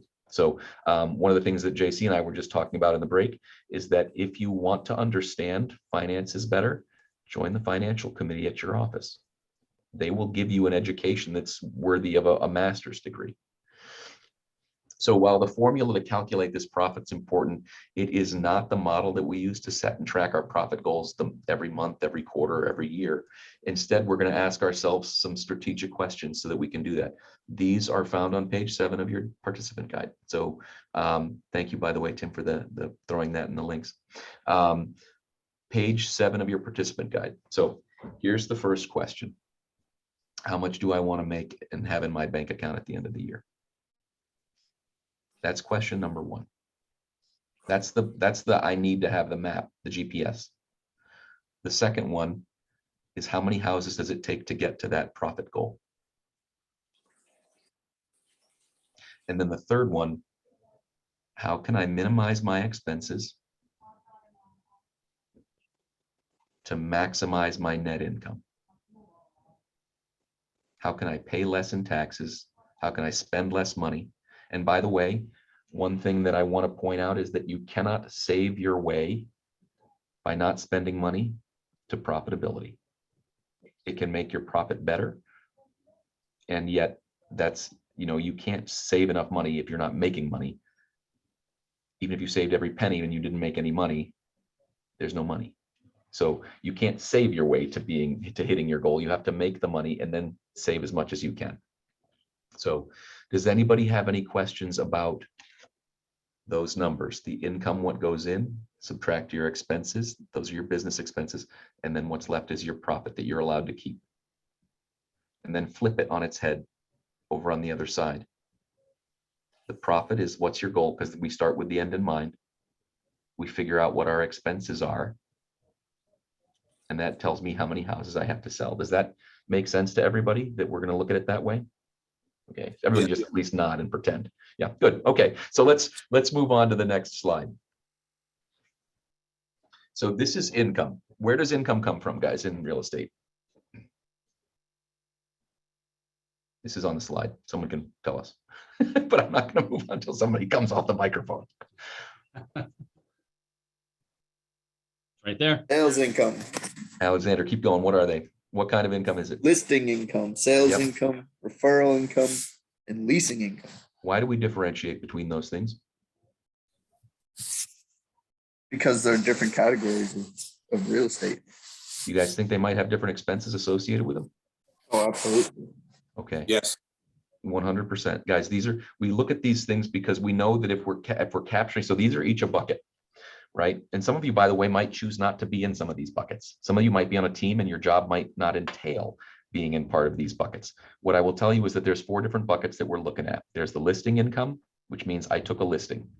By the way, that is the more expensive of the buckets because I have marketing associated with that. I have a bunch of fees that could be associated with that, professional photographs, whatever. It's all the things that you're learning about and how to list a property and do a good job marketing it. Then there's the buyer side, the sales income, right? There are expenses associated with that as well. They might not be as high as the listing side. Then there's referrals. Why, guys, why would we want to keep this bucket out? Why do you think? Because it grows exponentially. Okay, does it for everybody? Your question. I hope I understood. So we're looking at referral income. Has everybody here received a referral check yet? Nope. Do you guys know that you away can? from your income. Okay, it doesn't, right? So let's imagine that this referral is somebody moving to Texas or California. Is that taken away from my income or is that me just receiving free money? That's the free money bucket. Okay, and the reason that we want to pay attention to that bucket is because most of us as real estate professionals are so busy looking at number 1 and 2 that we don't focus on number 3 at all. And there's a huge hole in our business where the free money could come in and we're not getting any of it. And so if you aren't getting any of number 3 bucket, pay more attention. And by the way, you don't have to have ever closed a house listing or sale. They don't have to even be your clients and you can still get referral money. They can live in another state entirely and you can get referral business from them. Tim, you look like you're about to say something. I was going to say, one of the things that a lot of people, when you put it into that perspective, like you're just talking, is that you come as a Keller Williams agent, learning how to build a business, truly build a business. And that's something you're working at, you're going to grow, you're going to have there. But you also have the ability to earn passive income, like Mark was talking about, passive income in passing a referral. So Tanisha, I'm just going to say to you, and I always ask is, have you ever lived in another state outside of Massachusetts or far away part Massachusetts?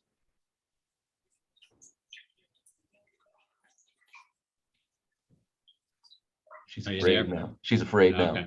She's afraid now. I called on it. That's all good. I see Gary right there on my screen. Gary, how about you? Or Tanisha, she's on. There you go. Sorry, Oh, I was that's trying okay. to figure out my where my screen was. Do you, have you, Multitasking over here. it's all good. Have you ever lived outside of the state? I have not. No, Do you have friends or family that live elsewhere?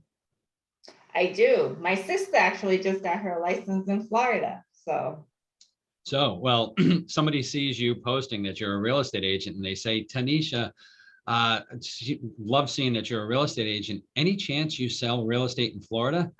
Your response isn't going to be, no, I don't. I apologize. Your response would probably be, you know what? I don't, but I have a great agent I'd love to put you in touch with down in Florida. Would you like me to pass that along to them? I'd love for you to get in touch with them. And you take that lead of a friend of yours or an acquaintance or anybody for that matter, and you pass that down to that person in Florida. And the standard, and some places are more or less, it's up to you to negotiate, but the standard is around 25%. So by just you passing that lead to your relative down in Florida, whatever they do to close that and they get to the end of that transaction, say it's a $10,000 transaction, you're going to get 25% back. So all you've done is just take that lead and pass it. So as a KW agent, you come in learning to build your business. You have the ability to focus on the truly passive income of referral income. And you also have the ability to focus on profit share. So you have two passive income streams in a business worth building there. Yeah, guys. So again, we're breaking this down into different buckets, so you can take a look at where your business is coming from, because the expenses associated with it are different. By the way, what's the cost of a referral? What's the cost for you?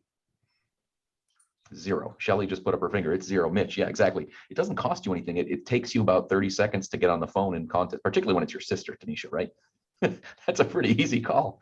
And you know that she'll take great care of them too. So at any rate, by the way, if you have not explored it in Command, there is a great referral section in Command that allows you to see who's the most productive agents, where they're doing business in the entire country. And so if somebody says, hey, I need somebody in Phoenix, Arizona, your response should be, great, let me get back to you. I've got a couple of agents that I know work that area. I just want to make sure that I get the best one for you. And then you pick up the phone and call those people once you look in the back end of Command and see who's doing business where, and what you can do to help them. You want to get somebody who's a good match for them. So it also shows referral patterns to you guys too. So if you say, hey, this is truly passive and maybe an hour's worth of effort every week or every 2 weeks, you can show from the referral patterns with built into Command where most people are coming from and going to from our location. So you can say, hey, I'll drop a campaign in Orlando, Florida, wherever it is that you want to. There's a lot of data-driven information to help support you. So by the way, we're on a complete tangent and it's an important one. So here's what I want to do, guys. Jump up. Where are people going to from the Northeast? Where do they go? Where should you have relationships? Florida. In the south. Yeah, to the south, to the south and the southwest, warmer climates, right? So somebody's going to Florida, right? Tampa, Orlando, those are two different people, by the way. They don't drive from Orlando to Tampa. They shouldn't. They won't be specialists there. And somebody's in Miami and somebody's in Fort Lauderdale, and you should have people in Florida. You should also have people in the Carolinas. You should also have people in, at least for Boston, San Francisco, San Diego, Austin, Texas, right? And you can start to look at where do people come from and go to in my area. And that's exactly what Tim was talking about. There's patterns to it. And you know what businesses are in your local area and where their people come to and go from, or vice versa, come from and go to. So, okay, we'll move on from there. By the way, the last one, number 4, was leasing. Many of you will choose not to do leasing. What I will tell you is this, it is the most litigious area in the real estate world. And so likely your market center has specific classes that you will be required to take so that you can familiarize yourself with leasing because it is such a litigious place to be. And I will tell you this, a big number of transactions that I ended up with in my first year in the business came from people who would otherwise have been leasing because they were qualified to buy houses instead of to rent. And so there's a lot of opportunity in there. It's just something that you want to pay attention to and determine whether that's one of your strategies. Okay, thanks, Tim. Let's pop to the next one. All right, so here's the what leaves your business. This is my expenses, the what goes out. So that's our cost of sales. So we already talked a little bit about this, but it's important to understand the cost of being in business with a real estate firm and with your market center. And in our case, those sales or those costs are what we call company dollar, right? And royalty.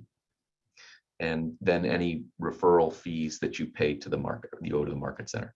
So we talked a little bit about what the cap is. You guys, hopefully everybody knows that we have a cap. Does everybody know what their cap is? We don't need to just, by show of hands, do you know what your cap is? 20,000. Okay. and the number's not really relevant. Again, we talked about why it's there. I mean, the number is relevant, right? As far as you're gonna pay up to that amount. And as long as you know that you have one. So at some point you can be earning 100%. So on page 9 of your participant guide, write down what your cap is.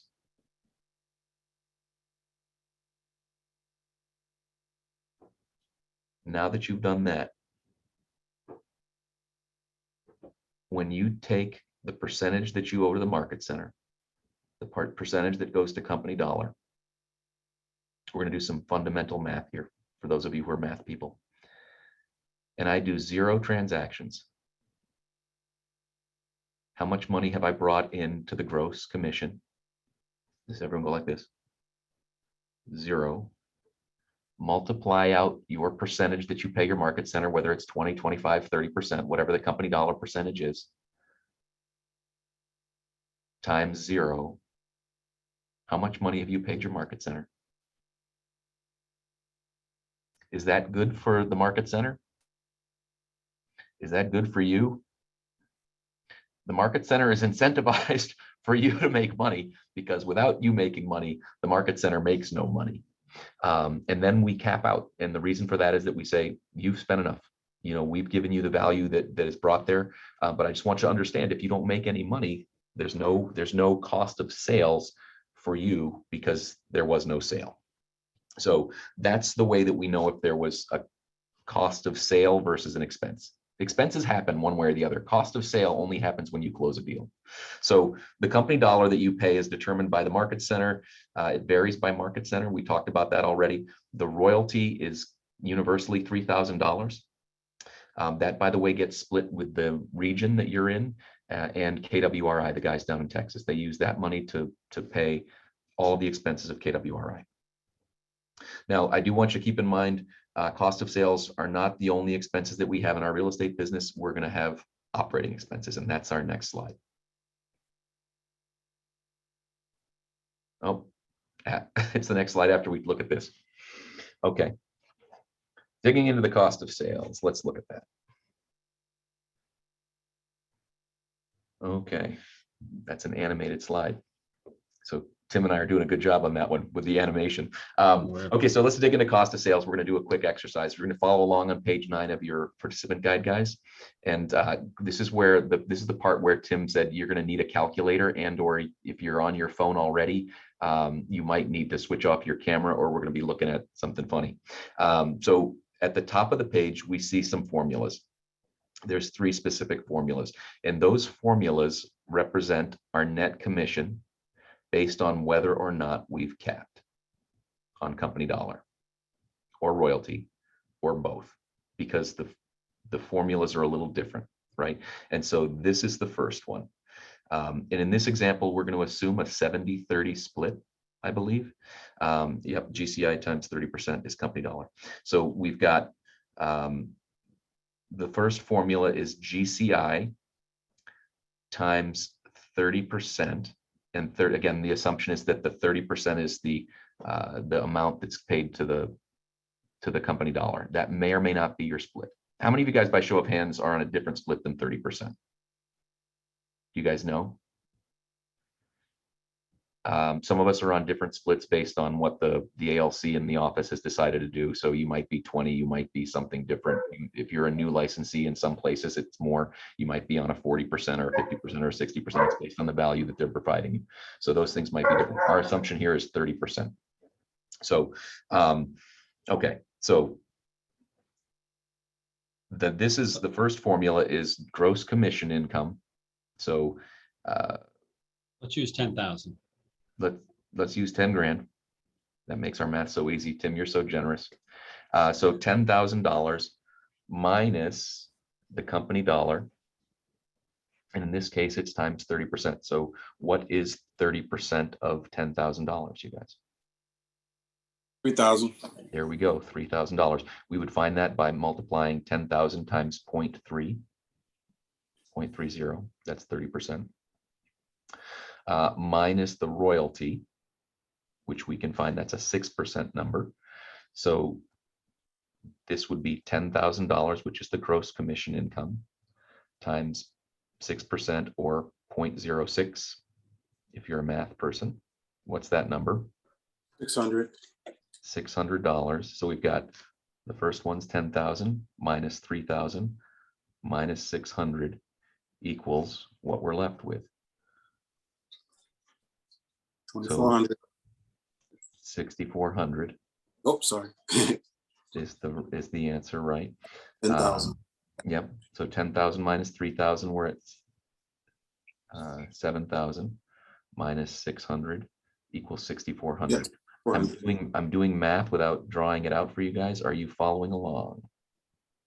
Lie to me and tell me you did. Anybody having a hard time? Tim, what do you got? I was just gonna say, so just remember, and this slide is not animated for us, so other than giving us the 3 samples, so I'm sorry, we can't put the numbers in there for you. But if we use that 10,000, remember 30% off the 10,000, put that number below it, and then 6% off the 10,000, not the difference, okay? That's how you're coming up with both of those numbers. So 30% off the 10,000 and 6% off the 10,000, and then take those away from the 10,000 to give yourself a $6,400 net check. We're going to do one more interactive one on this because I Yep. want to make sure you guys follow this. We're not going to use $10,000 because that number is way too easy. It is. So this is the part where we're going to challenge you guys to use your math skills. That might scare some of you. Write down this number, $9,650. $9,650. That's your gross commission income. Okay, so what I want you to do now is calculate what your net commission is based on the formula up there. And so take 30 seconds or a minute and calculate that. We're going to subtract company dollar, which is 30%, and subtract royalty, which is 6%. And then we're going to be left with a net commission. And what I want you to do is I want you to have 3 new numbers for me when we're done. I think I got it. Okay, we'll give everybody a little bit longer because not everybody's as proficient with their calculators, Gary. Yeah, I'm fresh off the test. There you go. There you go. I studied that math because I knew that was going to be a problem. Oh, goodness.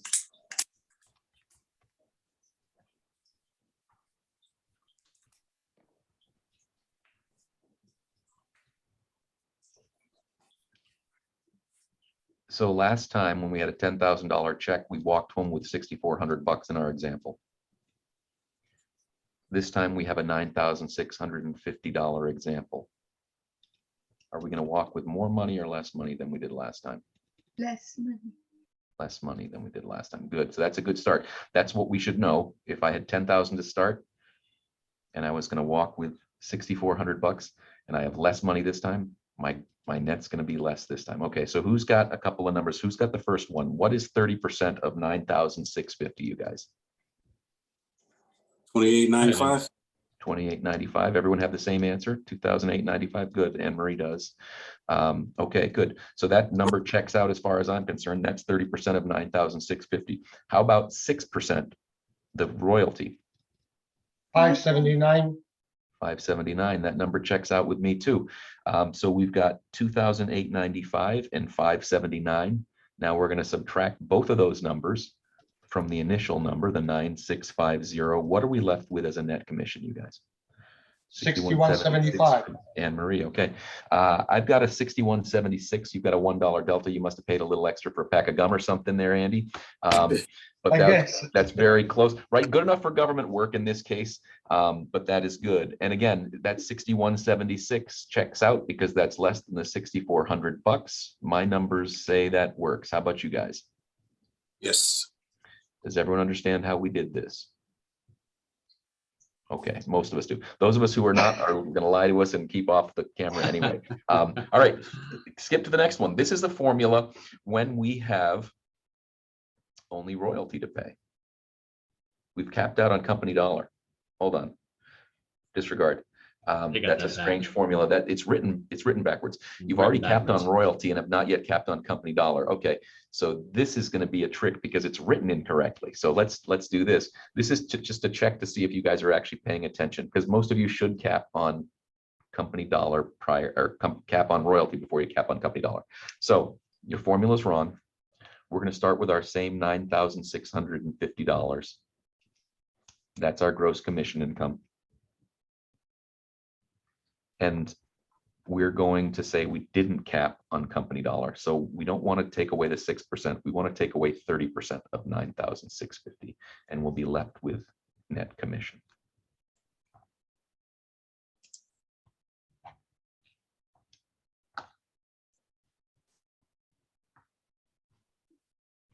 Since we only have to subtract one number, this should be a little easier. So what's our 30% of 9,650?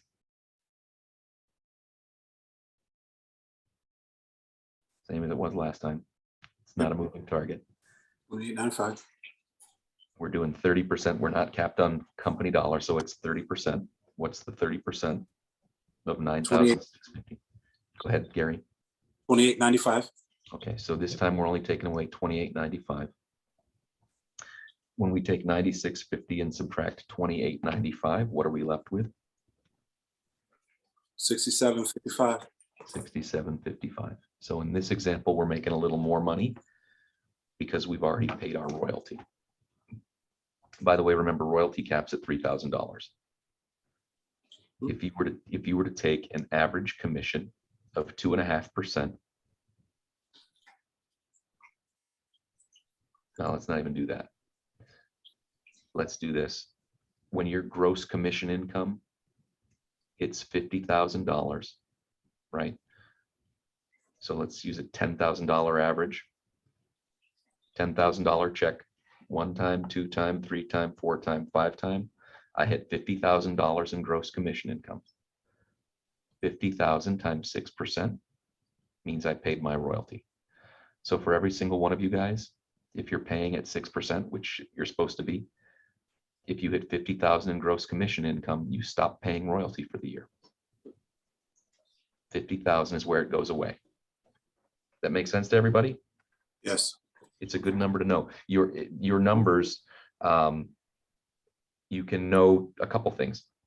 You can know what the gross commission income is required to hit those numbers. You can also know what the average number of transactions is to get there. And as long as you hit average transaction price points, you'll be in that range. Okay, what's the next one we got there, Tim?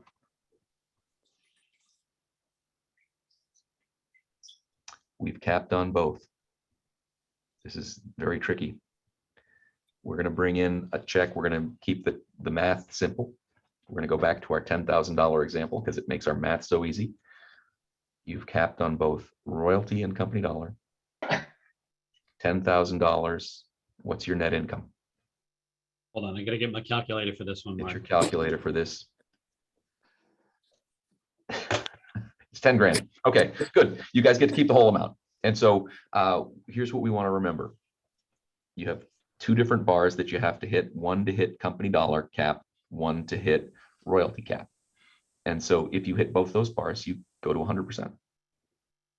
That's how this business model is designed. Any questions on that? Any ahas about that? If I do 0 deals, am I benefiting the market center? No. Not monetarily. And so that's why everything that we do is designed to help you guys get into production and make money. And oh, by the way, at some point, we'll stop taking money from you because we say that's valuable to us, because now you're a great business person. Hopefully a great business person. At least you're productive. Okay. What do we got next, Tim? All right, the build your future section. So now that we've covered those business models, you guys, let's see how you can plot your course to a big future.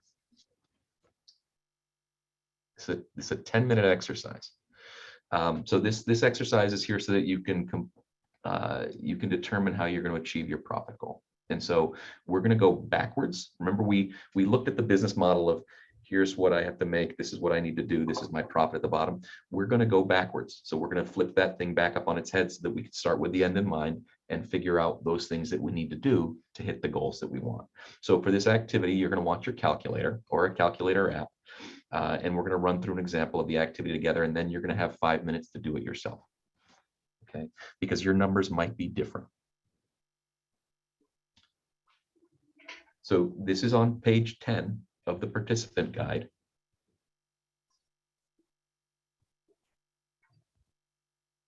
And we're going to start with a $100,000 example. So our example, we're going to use the number that everyone always tells Tim and I, which is I want to make 100 grand. I don't know. Right. Go ahead. 100. You guys could go like I'm going to go 96,500. It would make us happy someday, because although it does make the math more challenging. Right. So 100 grand. So we're going to start with a $100,000 net profit goal. Okay. So start down by writing down the net profit goal on the top of the piece of paper there on page 10. And so at the end of the year, I want to have, what we're saying, guys, is at the end of the year, I want to have $100,000 in my pocket. Not I want to have made $100,000 and put all the money there and made 40. Because remember, our profit goal is 40, 30, 30, 40. And so if I wanted to make $40,000, I could only bring in 100,000. If I want to keep 100,000, I have to make more than that. So we're starting with our $100,000. And if you click that button, it should add that in there, Tim, in theory. Does it? Yeah, it does. Look at us go. Okay, so now we're going to calculate what the gross profit goal is to make that will account for our tax liability on the net profit. And we're going to use a 40% tax liability because we're conservative. By the way, if you're spending 40%, you're not writing off enough stuff or you're making a ton of money. So this is I want to consult my accountant. And if I don't have an accountant yet, I want to consult Google and ask what I should be writing off. To calculate the gross profit goal, we divide our net profit by 60%. So what does that math look like? We type into our calculator 100,000. If you have a percentage button, you can hit divided by 60%. Or for the math people out there who don't want to use the percentage button, you can hit divided by 0.60 because that is 60%. And someone tell me what that number calculates out to.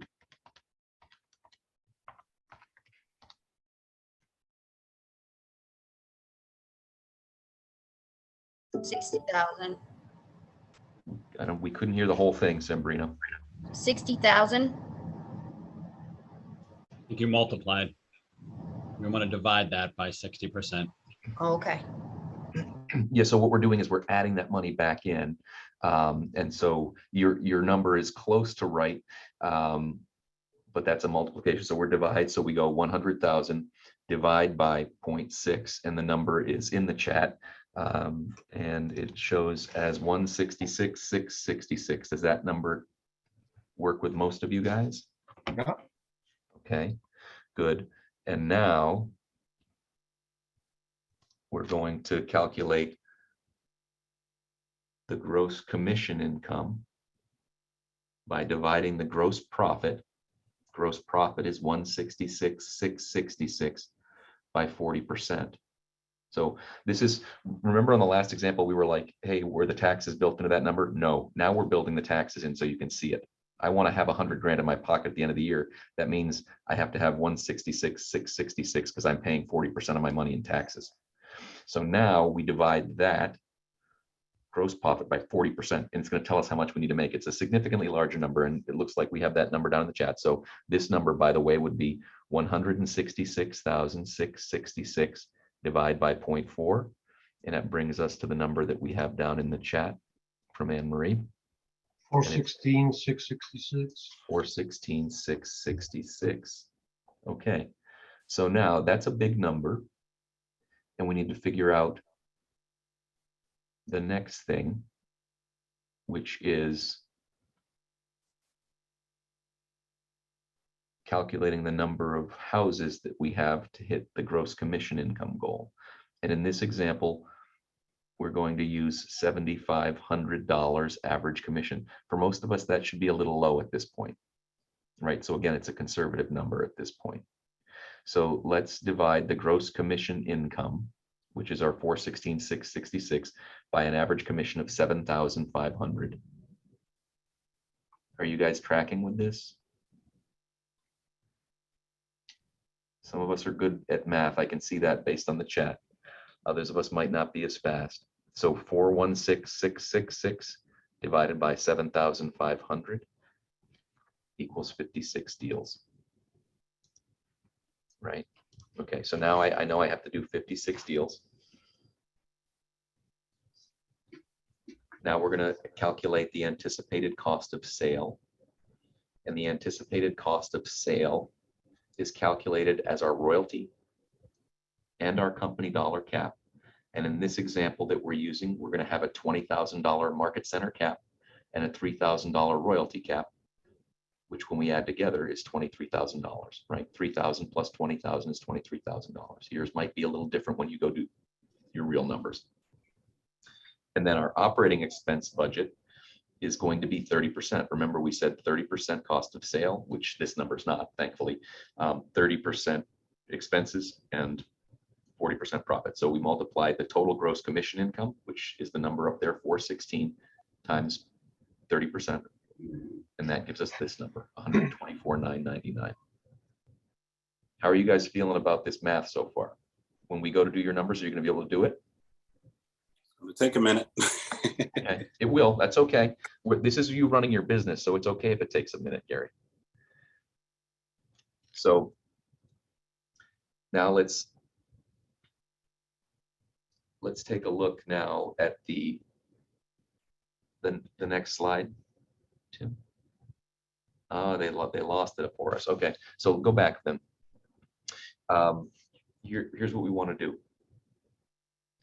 If our net profit needs to be $100,000, that tells us that to pay our taxes, we have to have 166,666, right?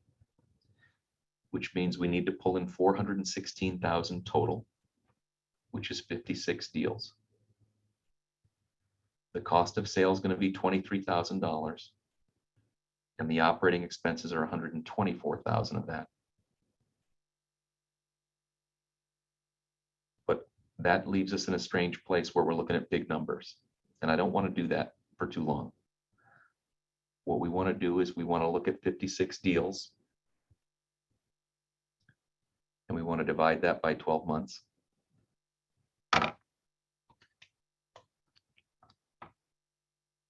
And that's your monthly number of deals for you to be making $100,000. And by the way, since our cost of sale was only $23,000, instead of $124,999, we have 100,000 more in our pockets at this point. And let me explain that. If we were working on a 30-30-40 model, 30% for operating, 30% for cost of sale, and 40% for profit, my 40% profit is 166,000. If I add 166,666 and the cost of sale and the operating expenses budget, that number is less than 416,666. Do you guys follow that? Probably not, and I can't draw it for you. Tim, can I do a whiteboard?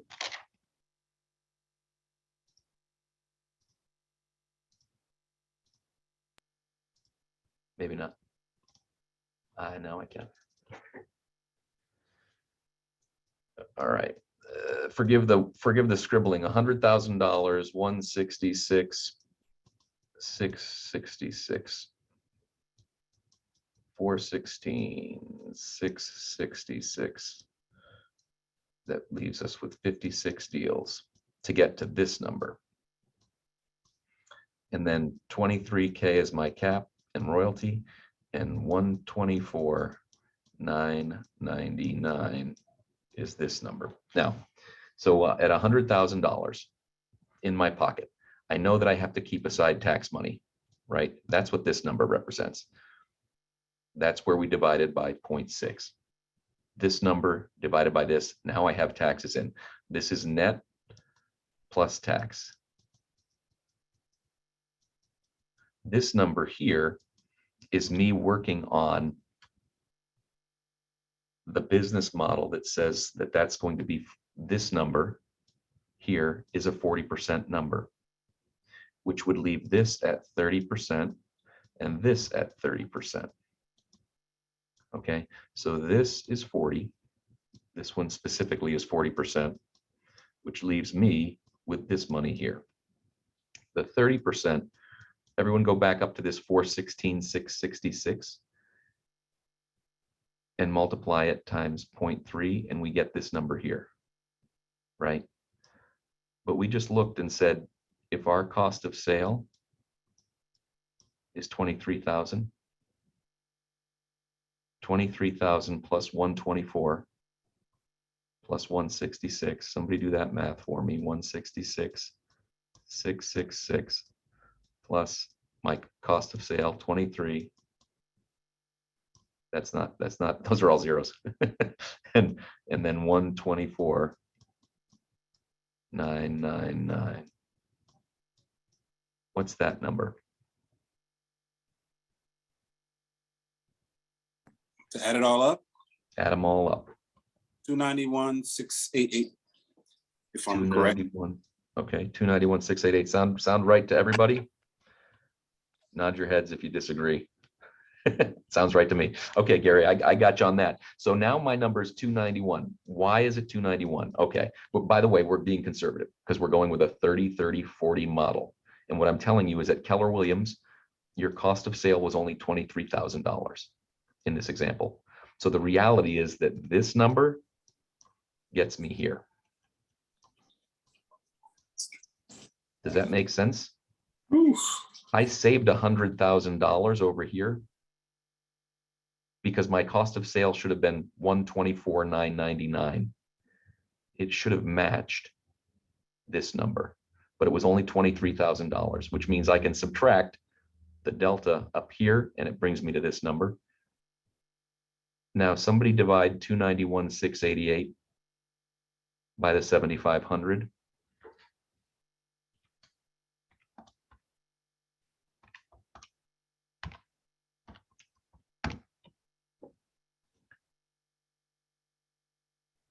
You guys getting 38.89, 39 deals. Now divide 39 deals by 12 months. And now I have to do 3.25 deals a month. And we're going to still keep it conservative. So I'm just showing you that your cost of sale wasn't that high at Keller Williams. At another firm, you might have been.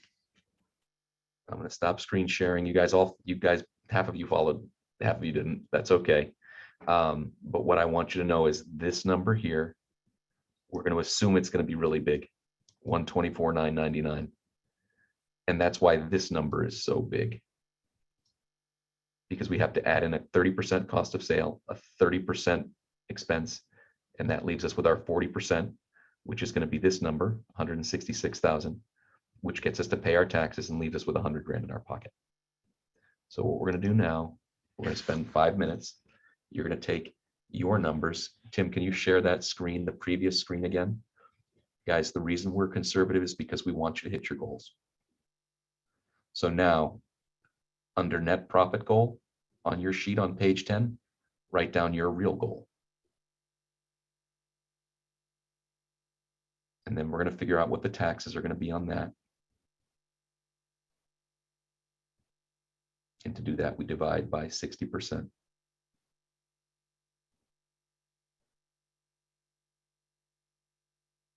Once we have that number, we divide by 0.4. And that gives us our gross. And instead of using $7,500 for the average commission, I want you guys to use your own average commission. If you've ever had a commission, you might know what your average is. If you don't, use the Market Center's average. Tim, what's your average commission right now up in the north of Massachusetts? Just under 10,000. Okay. We're right around there as well. Depending on where you live, guys, if you're on the coast, it's going to be a higher number. If you're in Boston, it's a higher number. If you're way out west, it's going to be a smaller number. If you want to use $7,500, I would tell you that that's fairly conservative at this point, and that's probably not a bad number to use if you don't have experience with it. And it's probably closer to 10.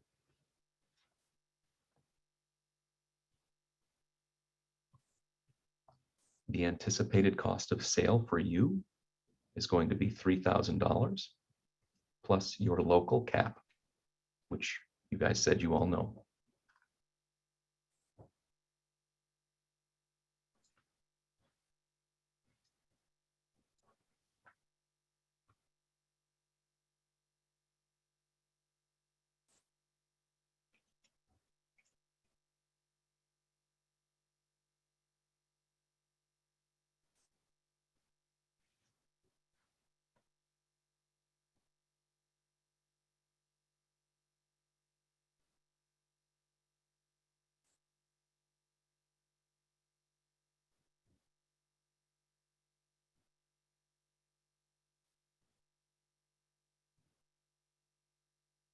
Do me a favor real quick. Can you explain the gross commission income again one more time?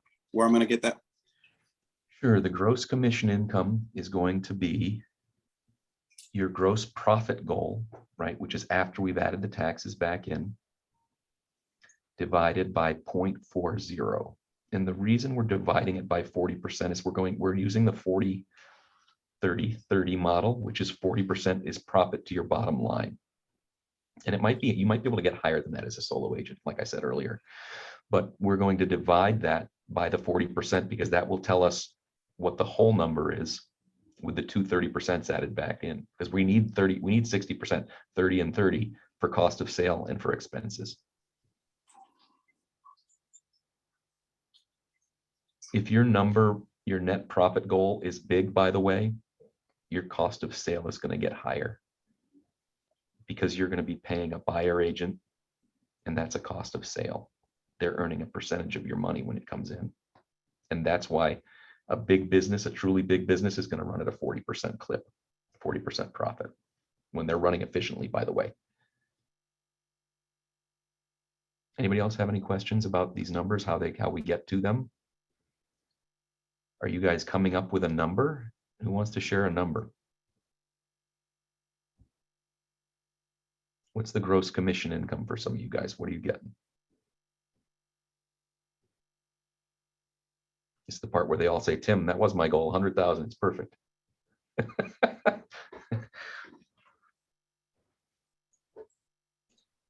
By the way, as we're kind of looking at this number, you guys, your reality as newer licensees is that you probably can't do 56 deals this year because you're gonna be stressed out by that. Experienced agents usually tap out somewhere between 36 and 50 deals a year. That's kind of the ceiling for most solo practitioners. Have you ever had somebody do more than that, Tim, without assistance? Yeah. And they were completely strapped out. I think it's at that point, Mark, that, again, I'm sure you were probably going to talk about it too, is that you really, when you get to that point, you're obviously striving for more each year. And part of the systems and the tools that we provide is the ability to build out a team, to really kind of use the 7 levels that are built within the MREA to start expanding out your team. Because I would imagine that you're getting into this to create that business that you've dreamed about. And then at some point you want to be able to pull yourself back from the business so that the business runs itself. And that's where those systems and tools. And then we also have another unique thing called expansion as well, but we won't even get into that. Right. Yeah. So yeah, I that is an exciting one. What I would say is this: I know somebody who can do 100 deals a year with one assistant, and that's crazy. To me, that's crazy. I would be stressed out if I was doing more than 3 or 4 deals a month, just personally. And I've been doing this for a long time, and I'm pretty comfortable with chaos. And so that puts me right about, call it 48 deals a year. Right. And in our example, we're at 56 deals a year. That's when your cost of sale is going to start adding up, because you're going to start hiring people to take the leverage, take the buy sides. So, and again, that number is broken down in the Millionaire Real Estate Agent chart of accounts, which is why those numbers start to work out where they do. Which should be in that link there too on kellerinc.com. And I think, Mark, one thing I just want to add to this is that, as new agents, it's good to absorb yourself into every aspect of the transaction flow, the prospect flow, so that you understand it. Do it 2 or 3 times, but then start to really look for leverage services. You know, we talk about the 80-20 rule. Who here has heard of the 80-20 rule? We know what we're talking about here about the 80-20 rule? It was Pareto's principle. Centuries ago, a gentleman named Pareto realized that 80% of the wealth was being derived by 20% of the people. But in business practice, and in particularly here, we talk about it focusing on your big rocks. So focus on the 20% activities that generate you 80% of your revenue. Don't focus on the 80% activities that only generate you 20% of your revenue.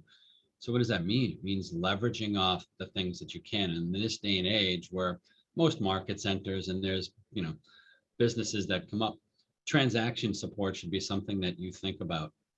And then there's all of these other aspects that you can start to leverage off utilizing the system so that you're focusing on nurturing those relationships.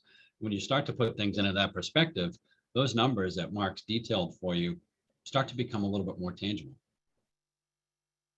So while you guys are looking at those numbers and while you're looking at your goals, what kind of, how do those numbers make you feel? What do the numbers make you feel right now? Overwhelmed. Mountain to climb. Okay, so there's some room to climb there. Yeah.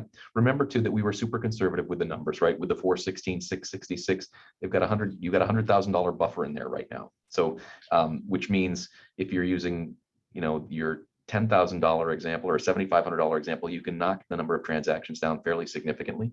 Was it Vanessa? Were you saying overwhelmed? Yeah, that was me. Yeah. And so here's what I'll say. Yeah, there's definitely some room to, you know, to make some steps here.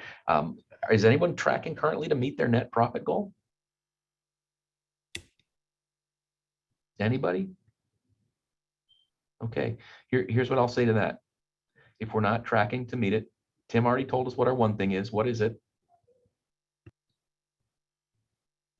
What's our one thing? Lead generation. Lead generation will solve all problems. Well, it might feel like it doesn't, it does. Enough leads, you'll get enough money, and it will help you to pay for the leverage that you need. Now, initially, you'll feel it. But I will say this too, it's doable. Do your one thing, lead generate, keep coming back to classes, Ignite, Bold, hang out with your market center top agents, start to educate yourself and get comfortable, but do it for the sake of doing, not for the sake of just understanding. Okay. Let's keep moving then, Tim. Here's our best practices. You want to take this one, Tim? Or do you have to go? Sure. You have to roll out, or are you good? No, I'm good. I'm good. Okay. We're both shooting for the same thing then. And I just want to, it looks like in the participant guide, it's one page behind. So when we say page 11, go to page 12. When we say page 10, go to page 11. You'll see that it's happening there. But in your participant guide on page 12, you're going to see that there's a short checklist of best practices. And this is an exhaustive, this list is not exhaustive by any means, but it's a great way to put yourself on a path that will ensure your financial well-being. You may be able to check off the first item on this list, given your experience in this class and in today's short goal exercises.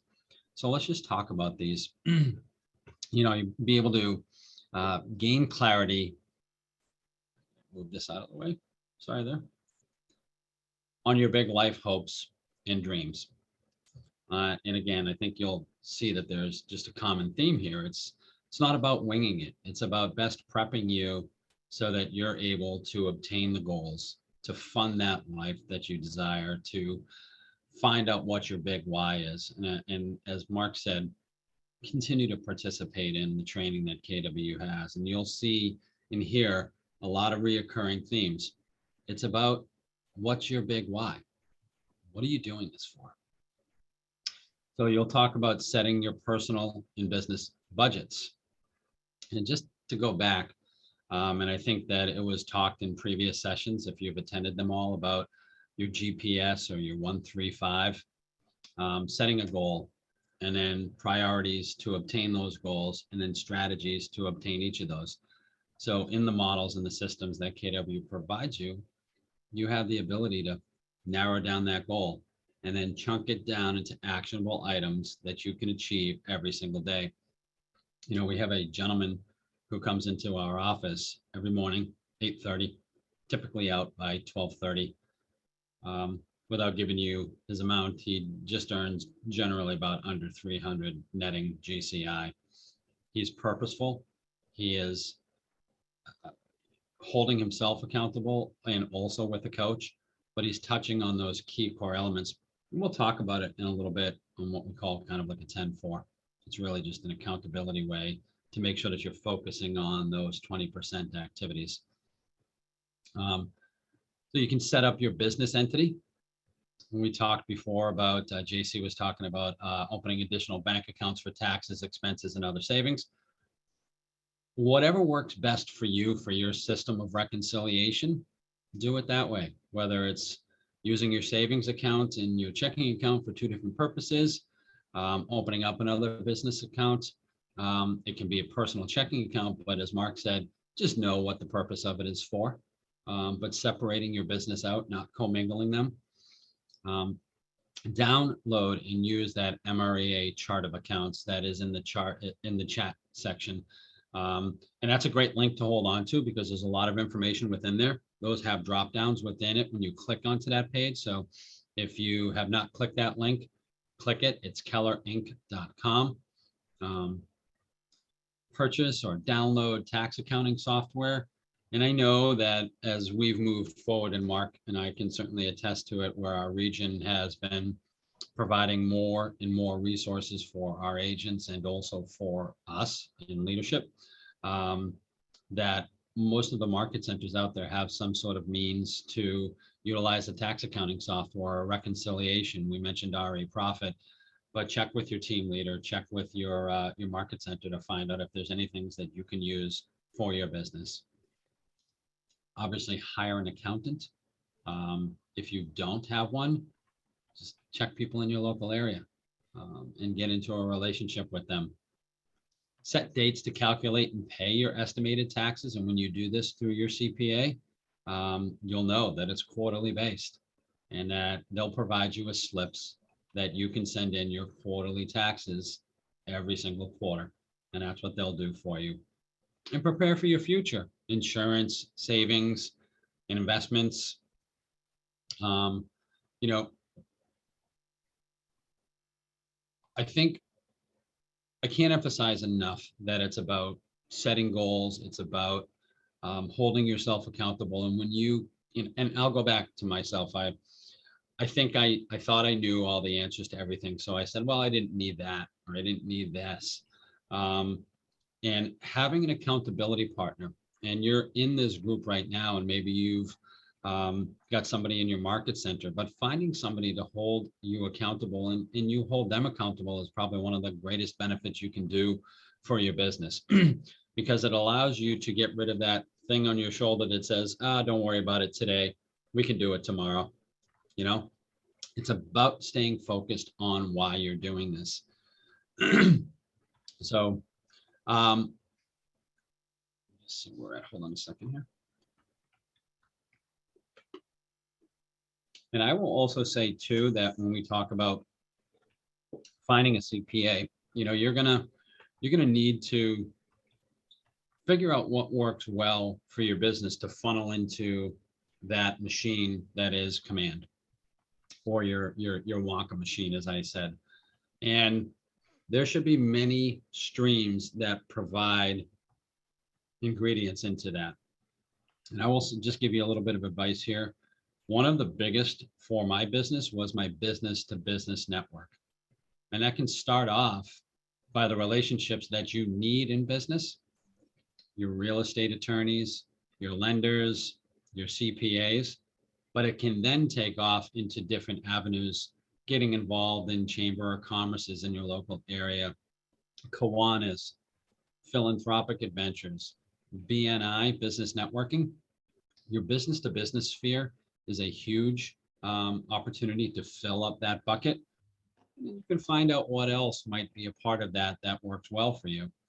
Running campaigns, doing ads, running open houses, maybe running a contest online and or, we've had some people that would literally go to the supermarket with a thing of jelly beans, know how many were in it, and in order to make a guess, you had to get your contact information, and those contacts go into your database. So be ingenious about what it is that you, thank you, Mark, for putting that in there, what you're utilizing to fill your database up. And my relationships with those business to business people still produce to this day, and I'm in a non-competing role, that they'll come back to me, they'll ask me questions, they'll be able to pass those referrals off to potentially someone else and gain passive income on those. And you have all of this opportunity available to you as well.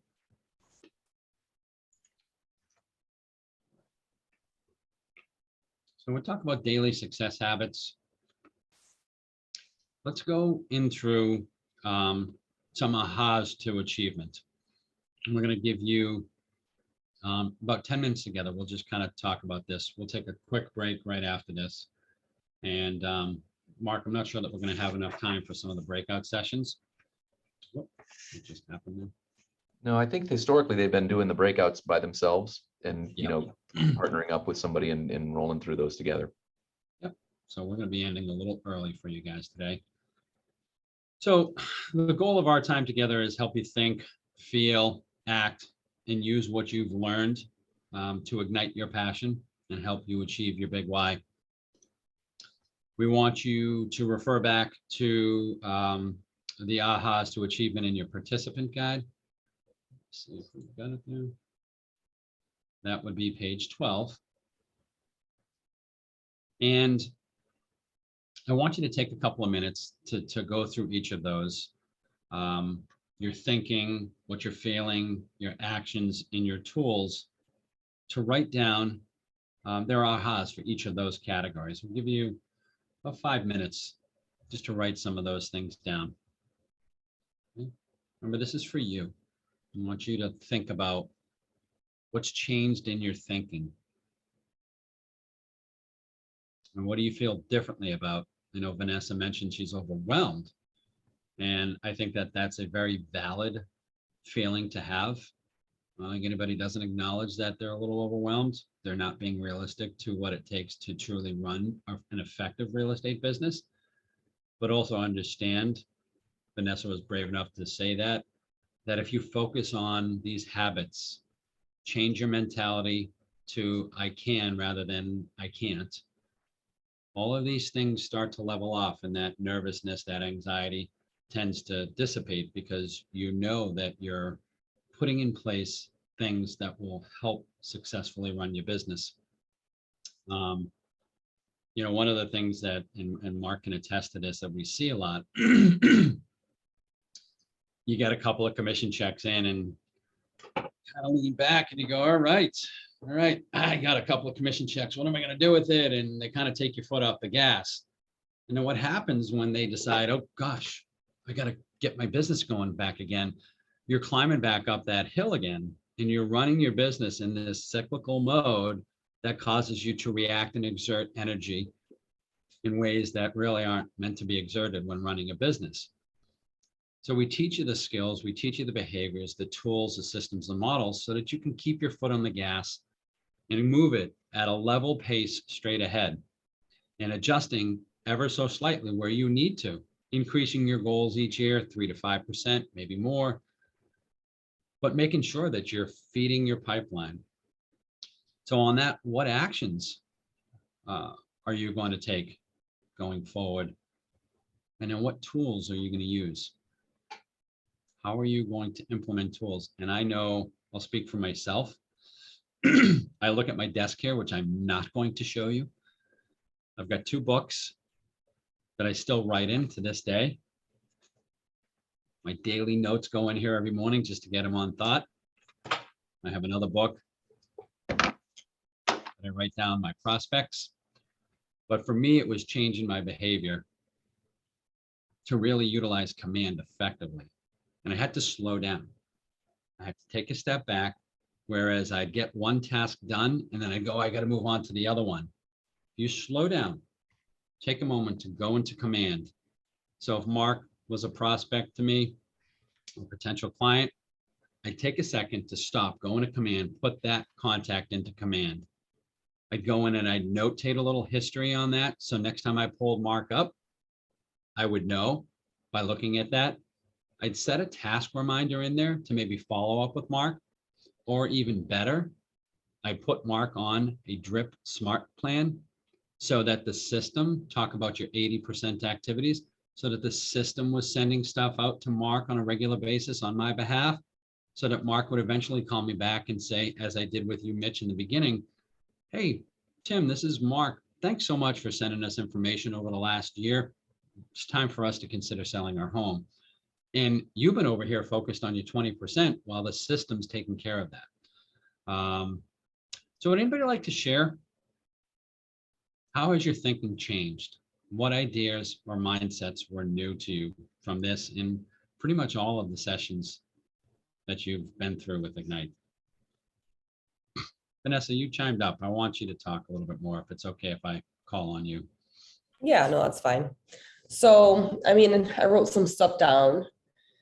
So I did get uncomfortable and out of my comfort zone, because that's another thing, like, you know, these lead generation, just new different tactics I need to use to kind of focus on that.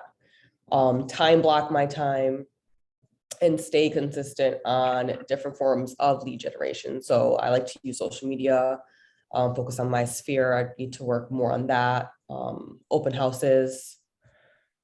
And I also left a note on today's Ignite regarding the financial part.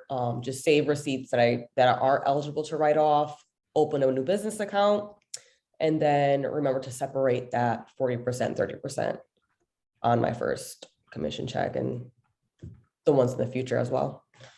That's great. That's great. Really, really appreciate that. Anybody care to share what they are, how do you feel differently about things? Anything about how you're feeling? Do you think it's more attainable after having viewed the tools and the information that we've provided? Do you feel still more overwhelmed? And when you think about the example in the 56 transactions, you see how it was broken down into more achievable monthly goals? And that might be different for everybody. Anybody care to share how they're feeling differently? Yeah, Shelley.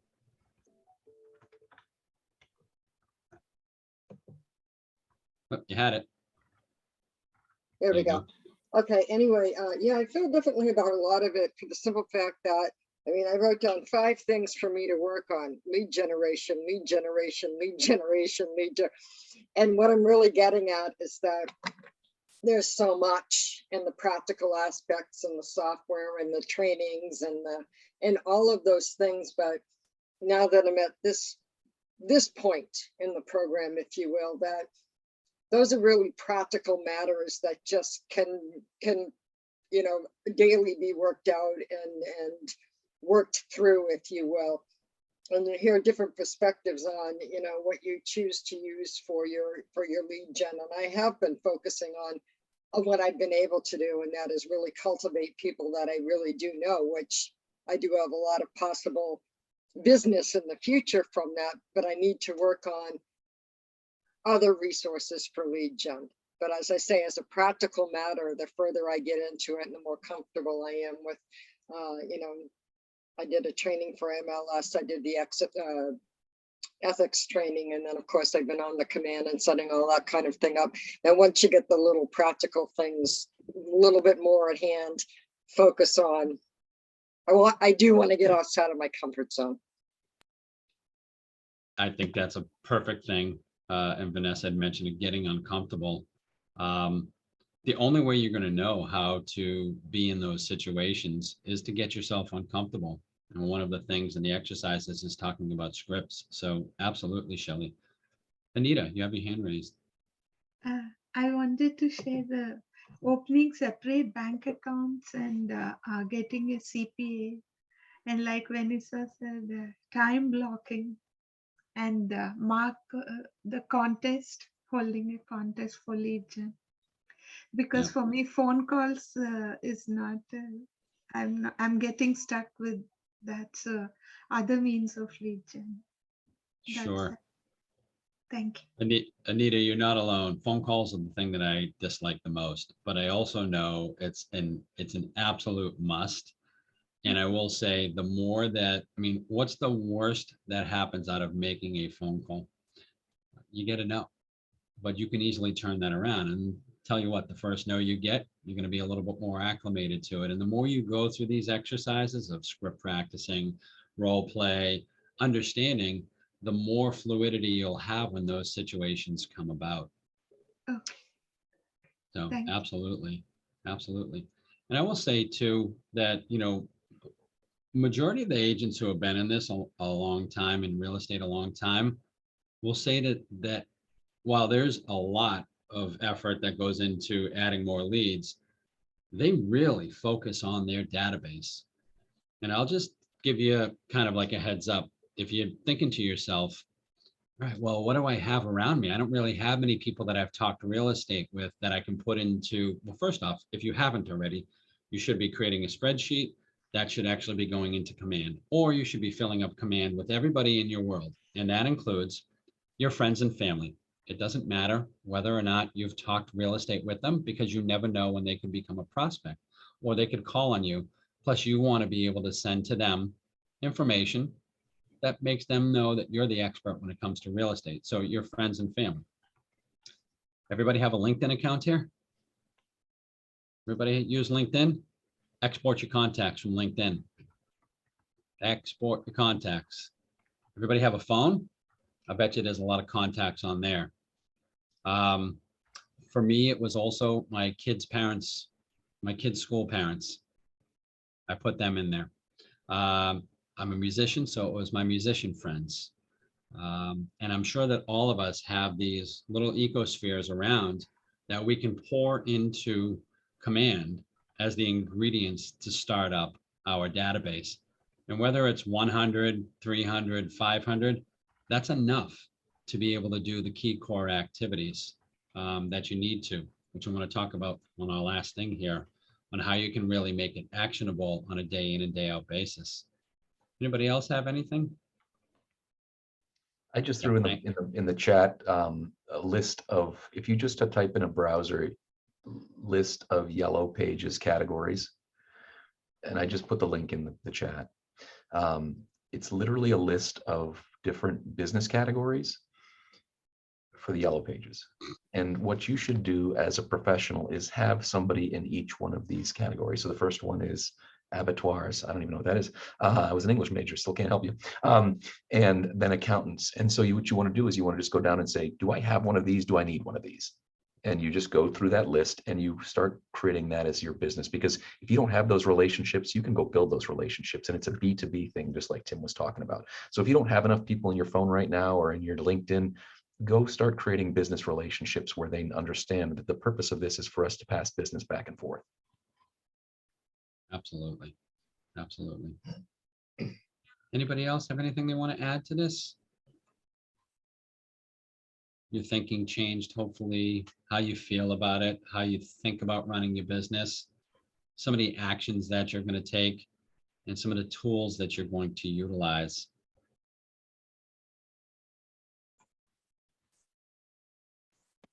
Okay. So one of the things that we tend to focus on in leadership and in our training is something, and I love it because it really keeps, and that gentleman that I talk about that comes in at 8:30 is out at 12:30 usually every day, able to focus the rest of his afternoon with his children and his family. He also shifted his business at the height of the pandemic from a very tactile business to a complete online business. So everything he does is digital, and it's pretty impressive. But he focuses on a thing called the 10-4. And I encourage all of you to do this. So that's why it's important that you get people in your database right off the bat. And the 10-4 is really simple. And if you shoot for it on a regular basis. For those of you that are doing this on a full-time basis, this should be a Monday through Friday activity. For those that are part-time, Monday, Wednesday, Friday, or as often as you can, 10-4 every day. And by the way, does everybody know when lead gen time is for Keller Williams typically? I know we have it blocked off on our calendar. Anybody care to venture? When's the time that KW suggests you lead gen? First thing in the morning. We have it blocked off on our market center calendar from 9 to 11. And we don't put any training, anything on at that point in time. So our agents can focus on the core activities. Do you guys do that, Mark? We do. So during that time, start off your morning by adding 10 people to your database every day. Monday, Wednesday, Friday, whatever it is, choose an interval and stick to that. So how can you do that? Well, open houses, contests at establishments, campaigns, lead generating campaigns that you can easily do by a 4-step process within Command. And if you're unsure of what I'm talking about, you can go to KW Connect and you can learn Command Your Business in a module-based business, or you can check with your market center on how to run campaigns. And those are leads. Plus your market centers might have lead generation programs that you could participate in where there's no cost up front, but you pay a percentage at the end of it. So add 10 contacts to your database every day. Call 10 people in your database every day. Hey, Anita, it's Tim Shea over at Keller Williams. How are you today? How's the family? Good. Great. I just wanted to check in and see how everybody's doing. Look, if you know anybody looking to buy or sell real estate, I'd love for a recommendation. Take care. Call 10 people. Anita, you have your hand raised. Yeah. I have a question. Calling people first thing in the morning, they'll be busy. So that's what was holding me back. Yeah, well, that is somewhat of a limiting belief when we talk about that. I'm not saying you're not legitimately correct, but you can always leave a message. And I would say if you, and it's not meant to pick on you, but I think if you find a reason why not, that's how you're always going to approach those things. And, you know, look, we're suggesting that that's the best time because that's what we've proven through our models and systems. If making your calls in the afternoon works and you know that you have the fortitude and the dedication to stick with it, find out what works best for you. Okay, thank you. But reach out, notate that contact. So again, add 10 contacts to your database. When I say database, I mean Command. Okay. Have 10 conversations by calling 10 people. Call, notate, set up a follow-up task reminder, move on. Send 10 handwritten notes to people in your database. Notate the contact, set a task reminder, move on. And then preview 10 homes. So add 10 contacts, call 10 people, write 10 people, and research 10 properties. And in this day and age with the pandemic, what does that look like? Well, it looks like maybe researching, your local neighborhood or your town on MLS, going and taking a look at new listings at the very minimum by driving by them, being purposeful about some of that time. But if you do those 4 key activities every single day, you will have a successful business and one that you can only build upon with some of that foundational dedication that it will take to go ahead and keep your business moving in the right direction. Mark, do you have anything you want to add to that? I do not. Oh, actually, I do have one thing. TCPA, which is the Telephone Consumer Protection Act, since I just heard the term phone call from Anita, which is don't go calling people in the do not call registry. It's big business right now for litigation attorneys, and you don't want to be involved in it. So make sure that you're checking with the do not call list. It's a real thing. It involves texting as well. So don't get yourselves in hot water. Talk to your team leader and or folks at your market center to make sure that you are not breaking rules if you are going to be making phone calls, texting, doing things like that. Yeah, very good point, Mark. And in most of the market centers, your operating broker or your team leader should have, I know we do here, I don't want to speak for others, we do here have a general account that agents can utilize to go ahead and check those numbers first. And look, hey, if you happen to call somebody and it was an oversight, what's the best thing you can do? Just be gracious about it. understand and acknowledge it, and then move on and make sure you properly notate them in your database. Don't engage because you know, it's only going to lead to deeper conversations. I have a question. Yeah, please do, Gary. I'm thinking now as you're speaking, and I'm going through in my mind my contacts, and then I actually did a search on a piece of property, someone I met, and they told me what they wanted for their home. So I did a CMA of the area, and I did notice that the person was on the no-call list. Now, because that person in conversation transferred all their information, email, phone, what have you, and I'm hoping this isn't a really stupid question, but how does that affect you? Once that person engages and gives you that right to contact them, the no-call list doesn't apply to you, correct? If they've engaged in the conversation, that's your opening for them. Okay. Yeah. Because I noticed that popped up in a particular case when I was looking at the property online. It was an off market. It wasn't listed or anything. So. Yep. If they engaged you, then that's great. Take care, Mark. Thank you so much. Thanks, Mark. Mark's got to jump off here. And, feel free at any point in time to reach out to Mark or myself, but leverage your team leaders, leverage your training that you have at the Market Center. Realize that you can do this. All of you will have successful businesses, and probably greater than anything that you've ever imagined, as long as you're purposeful about it. It may happen right away and it may not. Don't lose the faith. You're all capable of doing this at a very high level, and know that we're super grateful to be in business with you. And that's another thing about Keller Williams, is that we're partners together. You're a partner with your Market Center. Your growth is equally important to you as it is to them and to us. So leverage all of those tools. And anybody have anything else that they'd like to say before we part ways here, and let you focus on some of your scripting and what you need to focus on?